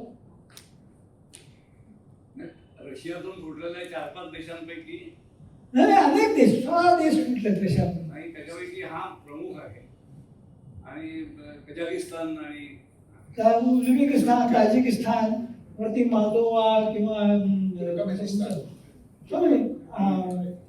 युरोपमधले सुद्धा काही देश जे आहेत ते गेलेले आहेत. लिथुआनिया, लाटविया 16-17 देश इंडस्ट्रीज. हो तो महाराष्ट्र एवढा देश त्या ठिकाणी त्यांना हे खूप आहे काय तेल खूप आहे. आणि मुख्य म्हणजे त्यांना काही फार मोठं युद्ध किंवा हे करायचं नाही. त्यांच्या डिमांड्स कमी आहेत. त्याच्यामुळे त्या ठिकाणी 90% किंवा 80% म्हटलं तर सगळं बाहेरून येतं. हां सो इंडस्ट्री तिथे वाढण्याची शक्यता मला दिसल्या म्हणजे मला सिमेंट इंडस्ट्री दिसली. ठिकाणी त्यांच्याकडे सिमेंटचे साठे आहेत आणि ऑब्व्हियसली तुम्हाला कन्स्ट्रक्शन करायचं असेल, सगळ्या लोकांना चांगली घरं द्यायची असतील, this is another part of it. की मला त्याच्यामध्ये फक्त बापूला 1-2 ठिकाणी बिचाऱ्या बायका भीक मागत असताना दिसल्या, पण बापूला आता ते एवढं मोठं शहर आहे, काही लाख लोक आहेत, एखाद दुसरा असं सॅम्पल दिसेल. पण आपल्याकडे जसे लागत असतात किंवा मागत बसतात तसं मला तेथील दिसलं नाही. त्यामुळे एका दृष्टीने government has provided them with adequate wear without, जे काही पाहिजे जगण्याकरता जे आहेत त्या गोष्टी दिल्या आहेत. त्यामुळे तो काही प्रश्न नाही. मुलींना स्मॉल ग्रुप्समध्ये जायचं असेल तर किती सेफ? हा मुलींसाठी जर जायचं असेल तर हा. किती सेफ? चांगलं आहे, क्वाईट सेफ. Small groups. हो, एकटी जरी गेलीस ना बेटा तू, तरी तू तिथे सेफ राहशील. At least this is my reading at this moment. पण बायका सुद्धा तिथे फ्रीली, म्हणजे मला असं वाटतं की ज्या काही वेस्टर्न फॅशन्स आहेत, I could see all the fashions. त्यामुळे देर इज नो बुरखा वगैरे. काय गंमत आहे, तो 70 वर्षाचा काळ गेला त्यांचा, 1930 पासून ते 2000. या काळादरम्यान तिथे धर्माचं जे हे आहे पगडा जो होता तो गेला नाही. आता मी मशिदींमध्ये पण गेलो. आमच्या एल्शन टिपिकली मुसलमान होता, तो दिवसातून 5 वेळा हे करायचा, नमाज पडायचा. आणि मग त्याच्याबरोबर मी पण याच्यात जात असेल मशिदींमध्ये. 2-4 लोक, म्हणजे एवढ्या अख्ख्या पॉप्युलेशनमधून 2-4 लोक यायचे. बाकीचे लोक, मी इकडे अजान चाललेली आहे, मी गांजा असताना मला मजेदार दिसलं, इकडे अजान चालले तिकडे सगळे म्हातारे लोक जे आहेत ते गप्पा मारत होते. They did not bother to go inside and attend. आणि मुलींच्या करता हा मुलींना तिथे lot of ladies were there and in the teaching staff as well as other banana safe country. जी एखाद दत्त्याखाली राहते ती कंट्री सेफ आहे. स्त्री जीवन, तिथलं स्त्री जीवन कसं आहे? स्त्री जीवन मला फार जवळून पाहता नाही आलं. त्याचं कारण असं की मला कोणी असा भेटला नाही की ज्याने मला घरी जेवायला बोलावलं वगैरे वगैरे. आणि त्यावेळी मी सईदाजींशी केलं तर मग we are as free as in India असं तिने मला उत्तर दिलं ना. हम आपके जैसे महिलाएं हैं आपल्या उसी तरह. ती उत्कृष्ट हिंदी बोलायची. 4 वर्ष ती भारतात जाऊन हिंदी शिकली होती आणि तिच्या ते हिंदीचे वर्ग चालवते. काहीची तिने भाषांतर केलं नाही. फार हुशार आणि चांगली पाहिजे. शिक्षण कसं होतं? शिक्षण कोणाचा देशात शिक्षण देशात एज्युकेशन चांगलं आहे. असं तिथे फार मोठी विद्यापीठं नाही, कारण तेवढे विद्यार्थीच नाही. त्याच्यामुळे शिक्षण ही लोक आणि सगळं अझरबैजानी म्हणून केलं जातं. त्याच्यामध्ये केमिस्ट्रीच्या पुस्तकाला नाव काय असेल? किमिया. आपण किमया म्हणतो. अल्केमिस्ट्रीला आपण किमया म्हणतो. त्या ठिकाणी केमिस्ट्रीला किमिया. क्लायमेट कसं असतं? थंडी. उत्पन्नाचं साधन काय? इंडस्ट्री नसेल. अहो, इतकं तेल निघतं तो पैसे उधळतो. तुम्हाला कुठेतरी जाऊन सही करायला लागते. आणि मुख्य म्हणजे तिथे ज्या मोठ्या सिटीज आहेत त्या ठिकाणी मॉल्स एकदम भरून जातात. हा, मी इव्हन अमेरिकेतल्या मॉल, मी अमेरिकेत 6 वर्ष होतो, अमेरिकेतल्या मॉलपेक्षा तिथे मला हे अजून असे रिच वाटले. आणि ज्वेलरी फॉर एक्झाम्पल क्लासिक. हा, पॉटरी फार कमी आहे. हा, तिथे स्टेनलेस स्टील चांगलं येतं आणि सगळं इम्पोर्ट होतं. इव्हन तिथले अझरबैजानची जी गालची आहेत जसं मी म्हटलं ते फक्त आता काही हौशी लोकांना विकत घेण्याकरता. आता मी तिथे मला टी सेट होता, 6 यांचा टी सेट. त्याची मला टी सेट म्हणजे उद्देश किती सांगावं की मला 25,000 रुपये. ती घेणारा जो असेल तो काही साधारण माणूस नाही. तो 25,000 टी सेट वापरेल, तो करोडपतीच असला पाहिजे. लोक इथे भारताला फिरायला येतात का? काही येतात, काही येतात. म्हणजे मला 1-2 लोक भेटले ते म्हणाले की we are in to India, पण ट्रेन कमी आहे. कारण त्यांचंही लक्ष वेस्टकडे आहे. सगळ्यात मोठा गोष्ट म्हणजे असते की they are also looking at west. म्हणजे तिची पुस्तकं तुम्ही पाहाल ती सगळी वेस्टर्न ऑथरची होती. ते भाषा कुठली प्रमुख आहे म्हणजे इंग्लिश कम्युनिटी वापरली हा, जाते अझेरी म्हणतात तिला, अझीर. अझेरी. आणि रशियन वापरली जाते. हा, रशियन बऱ्याच लोकांना समजतं का. आता जसं आपल्याकडे इंग्लिश आहे, मी तर म्हणतो इंग्लिश ही आमची सावत्र मातृभाषा आहे. का? कारण आमच्या वडिलांनी एकेकाळी एका गोऱ्या मुलीशी लग्न केलं आणि ती बिचारी प्रेमळ निघाली. तिने काही सौती मत्सर दाखवला नाही. तिने आमच्या आईशी ॲडजस्ट करून घेतलं, डॉमिनेट केलं. त्यामुळे आज आपली जी मराठी आहे ही म्हणजे सामान्य लोकांना हा म्हटलं इन्कम इंडस्ट्री नाही मग त्यांना काय गव्हर्नमेंट फुकट नाही घेत. काय आहे, काय करतात. त्या ठिकाणी त्यांचे ऑफिसेस आहेत, त्यांचे अनेक कन्स्ट्रक्शन प्रोजेक्ट्स आहेत. फार मोठ्या प्रमाणावरती लिकिंग इंडस्ट्री आहे. म्हणजे अफगाणिस्तानमध्ये हिंडताना अनेक ठिकाणी त्या हजारो लीग किंवा लाखो लीग असतील. आता त्या लीग मेंटेन करायच्या म्हणजे त्यांची जी पॉप्युलेशन आहे तिला ते पुरेसं आहे. किंवा गव्हर्नमेंट ऑफिसेस आहेत. कन्स्ट्रक्शन फॉर एक्झाम्पल, कन्स्ट्रक्शन फार मोठ्या प्रमाणात चालतं तिथे. कन्स्ट्रक्शन म्हणजे रेसिडेन्शियल. रेसिडेन्शियल त्याच्याकरता लोक लागतात ना. त्यामुळे बरं फ्रूट प्रोसेसिंग आणि फ्रूट उत्पादन म्हणजे काय म्हणू ते तिथे मोठ्या प्रमाणात. तोही एक मला उद्योग दिसला. सगळे इम्पॉर्टंट फ्रुट्स नाही तिथले लोकल फ्रुट्स आहेत. मग तिथले आपण जशी याची पोळी खातो की नाही आबरस, तशी तिथे 10-15 प्रकारच्या पोळ्या बाहेर दिसल्या. आणि धान्य भाजीपाला तिथला आहे आणि काही अगदी टर्की म्हणून म्हणजे त्यांच्या टर्कीशी फार चांगली समजून आहे. त्यांचा अर्ध्यापेक्षा जास्ती व्यापार जो आहे हा टर्कीशी आहे. आणि टर्कीशी त्यांची हे पण जोडली आहे, सीमा पण जोडली आहे. त्यामुळे त्याचे free passage. Turkey is the major supplier. Azerbaijan त्याला तर मला ते नाव आठवत नाही, त्याला काय म्हणतात ॲक्च्युली आता ते इंटरनेटमध्ये मला केव्हाही पाहता येईल पण आता तर ती आहे. पण ती आपल्याकडचे 47 रुपये म्हणजे तो एक हां. आणि त्याच्यामध्ये पुन्हा गंमत कशी आहे म्हणजे राज्याकरता समजा जर धोरणी असला आणि देशप्रेमी असला तर काय फरक पडतो हे मला तिथल्या करन्सीवरून दिसलं. तिथे 1992 मध्ये जे आहे जेव्हा ते सोव्हिएट रशियापासून सेपरेट झाले तेव्हा त्यांच्याकडे अल्युमिनियमचे कॉइन्स होते. अल्युमिनियम आपल्याकडे जसे होते 10 पैसे 5 पैसे. पण त्या माणसाने त्या देशाला उंचीतावस्था आणली.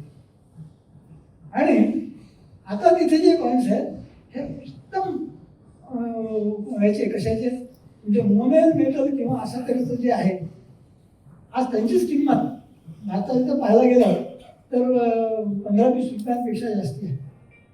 त्यामुळे मी तिथून ते घेऊन आलो कॉइन्स. मी आता दिलं नाही कारण ते फार मोठं झालं असतं. पण how the coinage reflects the richness of the people is limited. त्यामुळे तो एक निजामी अभ्यास करण्यासारखा आहे की what made Afghanistan to come up राष्ट्रभाग, अफगाणिस्तान टू कम राष्ट्रभाग. तर तेच आहे. नेक्स्ट कम्युनिकेशनचं साधन म्हणजे का प्रिंट मीडिया तर नाही म्हणतात. हां, प्रिंट मीडिया नाही, फक्त पॉलिटिकल कम्युनिकेशन होतं. आपल्याला तरी पेपरमध्ये काय असतं गेल्या 8 दिवसातल्या ज्या बातम्या आहेत ते डिस्कस होऊ शकत नाही. डिजिटल आहे त्या ठिकाणी हे लोक रिसर्च करतात, ते प्रदेशात जाऊन येतात, हे करतात. असं फक्त एवढं बाकी हां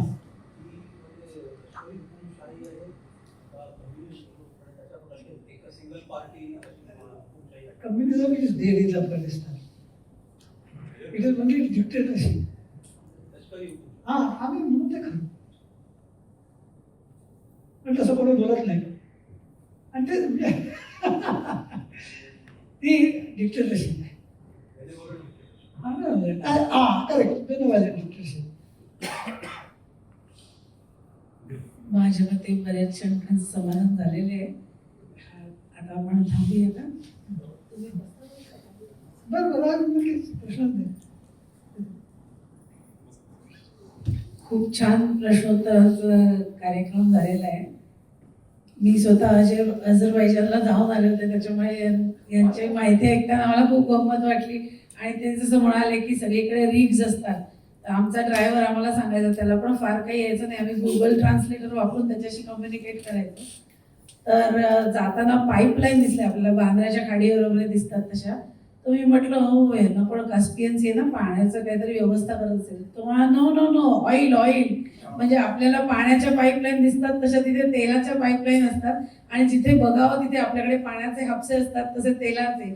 आणि तो दरवेळी आम्हाला दाखवायचा, ते बघा तिकडे डॉलर्स डॉलर्स, म्हणजे ते असं हापसून हापसून डॉलर्स बाहेर काढतायत. असं तो अतिशय श्रीमंत देश आता झालेला आहे. आपल्याला या देशाचं नावही माहिती नव्हतं. सिंदूर ऑपरेशन नंतर टर्की बरोबर त्यांनी जेव्हा सांगितलं की आम्ही पाकिस्तानला सपोर्ट करू, तेव्हा आपल्या कित्येक जणांना असं लक्षात आलं की अरे अशा नावाचा देश असतो. आणि अझरबैजान असे त्याची भरपूर मीम्स पण आपण सगळीकडे बघितली. तो असा देश अस्तित्वात आहे, त्याला एवढा प्राचीन इतिहास आहे, आणि त्याचा आपल्याशी इतक्या वर्षांचा घनिष्ठ संबंध होता, व्यापारी संबंध होता. अशी अतिशय मोलाची माहिती आज आपल्याला डॉक्टर पाठकांनी दिली, त्याबद्दल त्यांचे मनापासून आभार. आता औपचारिकपणे आभार प्रदर्शन करते आणि कार्यक्रमाची सांगता आपण करूया. नेहमीप्रमाणेच आजचाही कार्यक्रम उत्तम झालाय, आणि असेच वेगवेगळ्या विषयावरचे आंतरराष्ट्रीय पातळी काय सांगायचं. मला तुम्हा प्रेक्षकांच्या श्रोत्यांचे आभार मानायचे आहेत, कारण तुम्ही जो रिस्पॉन्स दिलात, तुम्ही जो प्रतिसाद दिलात प्रश्न वगैरे विचारून, त्याच्यामुळे मला फारच छान वाटलं. आणि तुमच्यापैकी काही लोक अझरबैजान जाण्याचा विचारही करू शकतात. त्यांनी आता आपले आभार मानलेच आहेत, पण बाकीचे आभार प्रदर्शन करते. या मंचावर कार्यक्रम सादर होण्यासाठी आर्थिक मदत गरजेची आहेच, कारण त्याचं सोंग आणता येत नाही. तर हे सगळं जनधन योजनेतून काम साकार होत असतं. कोणाला आर्थिक मदत करायची असेल सुषमा स्वराज मंचातर्फे व्याख्यानांसाठी, तर Charkop cultural and sports foundation नावाने आपण चेक देऊ शकता. त्याच्यासाठी ATG ची सुविधा उपलब्ध आहे. कार्यक्रम यशस्वी होतो, त्यात बऱ्याच जणांचा सहभाग असतो, त्यांचे आभार मानणं हे देखील महत्त्वाचं असतं. आपल्याला कार्यक्रमासाठी जागा उपलब्ध करून दिल्याबद्दल अटल स्मृती उद्यानाचे व्यवस्थापक आणि कर्मचारी यांचे आभार. लोकनिर्धारचे श्री कामत यांचं रेकॉर्डिंगसाठी खूप खूप आभार. आजपर्यंतची जेवढी लेक्चर्स झाली आहेत ते सगळे लोकनिर्धारवर त्याच्या लिंक्स उपलब्ध आहेत. कार्यक्रम यशस्वी होतो तो श्रोत्यांमुळेच. आता वक्त्यांनी तर आभार मानलेच आहेत, पण मंचातर्फेही मी तुम्ही सगळे इथे उपस्थित झालात त्याबद्दल तुमचे आभार मानते. आणि आता शोभाताईंचे खास खास आभार, कारण त्यांनी आमचं जे उद्दिष्ट असतं की तरुणांचा सहभाग वाढावा, त्यासाठी हातभार लावायचा त्यांनी आम्हाला काय म्हणतात आधार दिलेला आहे त्या बाबतीत. त्यासाठी विशेष आभार. आणि त्यांनी मुंबईत डम्पिंग ग्राउंडचं एवढं सुरेख वीज निर्मितीत परिवर्तन करून दाखवलंय, तर इथेही आपल्याला वेगळ्या तऱ्हेचं संक्रमण नवीन पिढीचं दिसेल अशी मी आशा व्यक्त करते आणि त्यांचे मनापासून आभार मानते. आता नेहमीप्रमाणे आपण विश्व प्रार्थना म्हणून कार्यक्रमाची सांगता करूया. त्याआधी पुढच्या कार्यक्रमाची माहिती म्हणजे 8 फेब्रुवारीला आपला पुढचा कार्यक्रम होईल आणि प्रोफेसर कोल्हे आपल्याला चायना संबंधी काहीतरी छान महत्त्वाच्या विषयावर म्हणजे विषय अजून फायनल नाही झालाय, पण तिथे जे ज्वलंत विषय आहेत त्या दृष्टीने आपल्याला छान तिथे मुसलमान जे आहेत ते अनेक वर्ष वेगळा प्रांत मिळवण्यासाठी आंदोलन करत आहेत, त्या संदर्भात ते लेक्चर असेल. आणि गेल्या वेळी साठे काकांनी निवडणुकीत मतदान करण्याबद्दल आवाहन केलं होतं, ते यशस्वी झालेलं आपल्याला दिसतंय. निकालही जाहीर झालेत आणि पालिकेत संक्रमणही बघायला मिळतंय. त्याबद्दलही सगळ्यांचे जागरूक नागरिकत्व सिद्ध केल्याबद्दल सगळ्यांचे आभार. आणि आता विश्व प्रार्थनेने कार्यक्रमाची सांगता. विश्व प्रार्थनेच्या अगोदर व्याख्यान जे यांनी सुरुवात केली ती सोम या वनस्पतीपासून केलेली. त्याचा शोध आजही चालू आहे. पण आम्ही जेवाच्या पूर्वी एक त्रिसुपर्ण म्हणायचो. त्रिसुपर्ण हा एक यजुर्वेदी संहितेमधली एक जेवाच्या अगोदरची प्रार्थना आहे. आणि मला नेहमी म्हणताना असलं आश्चर्य वाटायचं की सोमरस किंवा सोम काय आहे, तर त्याच्या ऋचा माझ्या मनामध्ये पूर्ण आहेत. लहानपणी खूप आवडीने ते म्हणायचो. यै मम त्रिसुपर्णमय आचरम ब्राह्मण आम्ही त्यात. त्याच्या पुढे ते म्हणताय ये ब्राह्मणा त्रिसुपर्णम पठंती ते सोमम प्राप्नुवन्ति. मी रोज म्हणतो पण मला अजून ते सोम मिळालेलं नाहीये. गंमत सोडून द्या, आपण विश्व प्रार्थना म्हणूया. हरि ओम. यज्ञेन यज्ञमयं तदेवास्तान् धर्माणि प्रसमान्यासन् पेहनाकं महिमानस्यन् तत्र पूर्वे साध्याः सन्ति देवाः. ओम राजाधिराजाय प्रसंयसायिने नमो वयं वै श्रवणाय पुनमे तमे कामान् कामकामाय मह्यं कामेश्वरो वै श्रवणो ददातु. कुबेराय वै श्रवणाय महाराजाय नमः. ओम स्वस्ति साम्राज्यं भोज्यं स्वराज्यं वैराज्यं पारमेष्ठं राज्यं महाराज्यमाधिपत्यमयं समन्तपर्यायी स्यात्. सार्वभौम सार्वांश अंतादापराधात् समुद्रपर्यन्ताया हे कराळिति तदप्येषश्लोको विदितो मृतपरिवेष्टारो मृतस्यावसङ्गृहे आवीक्षितस्य कामप्रेः विश्वे देवा सभास्तदैति. भारत माता की. तर मी श्रोत्यांना अजून 2 मिनिटं थांबायची विनंती करतो. कृपा करून मला हे चालू आहे. हा मला एक फार म्हणजे आनंद देणारा असा आनंद देणारा क्षण वाटतो. त्याचं कारण असं की नंतर पुष्पांजली ही कार्यक्रमाच्या शेवटी म्हटली जाते, हे फार कौतुकास्पद आहे. आणि म्हणून मी इथले जे कार्यकर्ते आहेत किंवा ज्यांनी हे त्यांचे मनपूर्वक आभार मानतो. कौतुक करत नाही, रिअली हे आभार मानल्यासारखं आहे. आणि माझा एक थोडासा परिपाठ राहिला आहे की मी जिथे जातो आणि तिथे समजा जर नंतर पुष्पांजली म्हणल्या गेली तर 2 मिनिटात मी तिचा अर्थ सांगतो. इथे काही लोकांना माहीत असेल, काही लोकांना माहीत नसेल. पण त्याची गंमत अशी झाली की मी अमेरिकेत असताना एका ठिकाणी आम्ही गेलो गणपती पूजेच्या वेळेला. आणि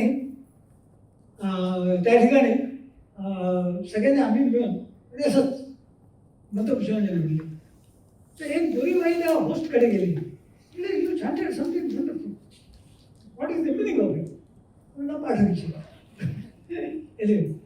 तिथपर्यंत मला मंत्रपुष्पांजलीला शब्दशः अर्थ माहीत होता. पण जेव्हा मी तिला समजून सांगायला गेलो तेव्हा मला त्याचा अधिक चांगला अर्थ लक्षात आला. मी आता फक्त आउटलाईन देतो 2 मिनिटं. पहिले जे आहे ते यज्ञाने यज्ञ देवामध्ये यज्ञाला विश्वरूप मानलेलं आहे. ह्या विश्वरूप यज्ञातूनच यज्ञाचे जे काही घटक आहेत ते निर्माण झाले यज्ञकरणाचे. त्याच्यातूनच ईश्वर निर्माण झाला, त्याच्यातूनच ऋषी निर्माण झाले आणि ऋषीपद मिळवणारे साध्य निर्माण झाले. सो साध्य हा सत्य देवा.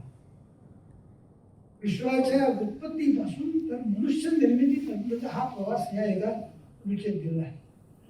दुसरं, जेव्हा मनुष्य निर्माण झाला त्याच्या काही क्वालिटीज होत्या. तो उद्योगी निघाला. बाकीच्या प्राण्यांसारखा तो फक्त खाणार नाही निघाला. तरी काय केलं, त्यांनी उत्पादन करायला सुरुवात केली. आणि उत्पादन केल्यानंतर त्याला मूल्य आलं. आणि ह्या मूल्यावरती कोणीतरी कंट्रोल ठेवायला पाहिजे. त्याचा कॉम्प्युटर जनरल झाला पण म्हणून तो असायला पाहिजे. म्हणून ह्यांच्यातलाच एक कुबेर हा माणूस होता. हा देवपदाला पोचलेला आहे. आणि ही इज कीपिंग वॉच आणि ही इज ऑल्सो त्याला म्हणून की तो ह्या सर्वांच्या कामना पूर्ण करायला.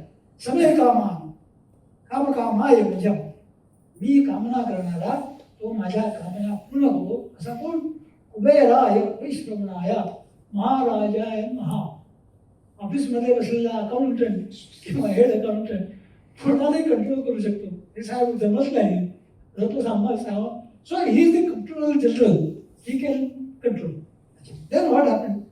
मग जेव्हा मोठ्या प्रमाणात संपत्ती राहायला निर्माण झालं तेव्हा कोणाकडे कमी आली, कोणाकडे जास्ती आली, मग षड्जीभू आले, मग ही संपत्ती मला मिळाली पाहिजे, मग ते हिरावून घेणे, हे करणे, ते कसं माझ्याकरता कंट्रोल कोण करेल?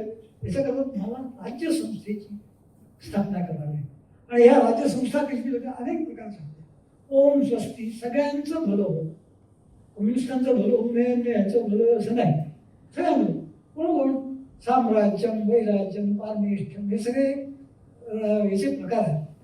आणि सगळ्यात शेवटी ते काय म्हणतात, हा समुद्रपर्यंत या एक राठीती, एवढे सगळे जरी हे असले तरी आम्ही सगळे कोण आहोत? आम्ही सगळे ह्युमन बिंग्स आहोत. We are one. हा समुद्रपर्यंत या एक राठी. आणि मग भारताची वैशिष्ट्य काय आहे आपल्या हिंदूंचं मत की we want to be united with the gods. जर दिला की साध्य असेल की देवा, तसं आम्हाला सुद्धा स्वर्गात जायचं ज्या ठिकाणी देवांचा वास आहे.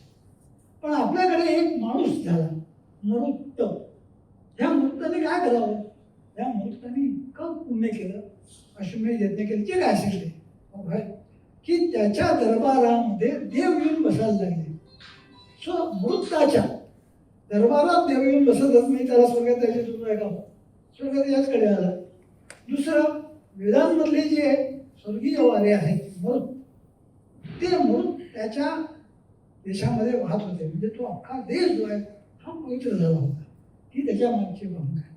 आणि म्हणून मग ते म्हणतात की मृतस्या वसंतप्रिय अवीक्षितस्य कामप्रिय. अवीक्षिताचा मुलगा मृत, कामप्रिय, इच्छा करणारा. सभासदेची त्यांनी इथे येऊन, जसं त्याच्या याच्यामध्ये देव आले तसं आम्ही जिथे ही प्रार्थना करतो आहोत त्या ठिकाणी सर्व देवांनी येऊन इथे स्वर्ग आणावा.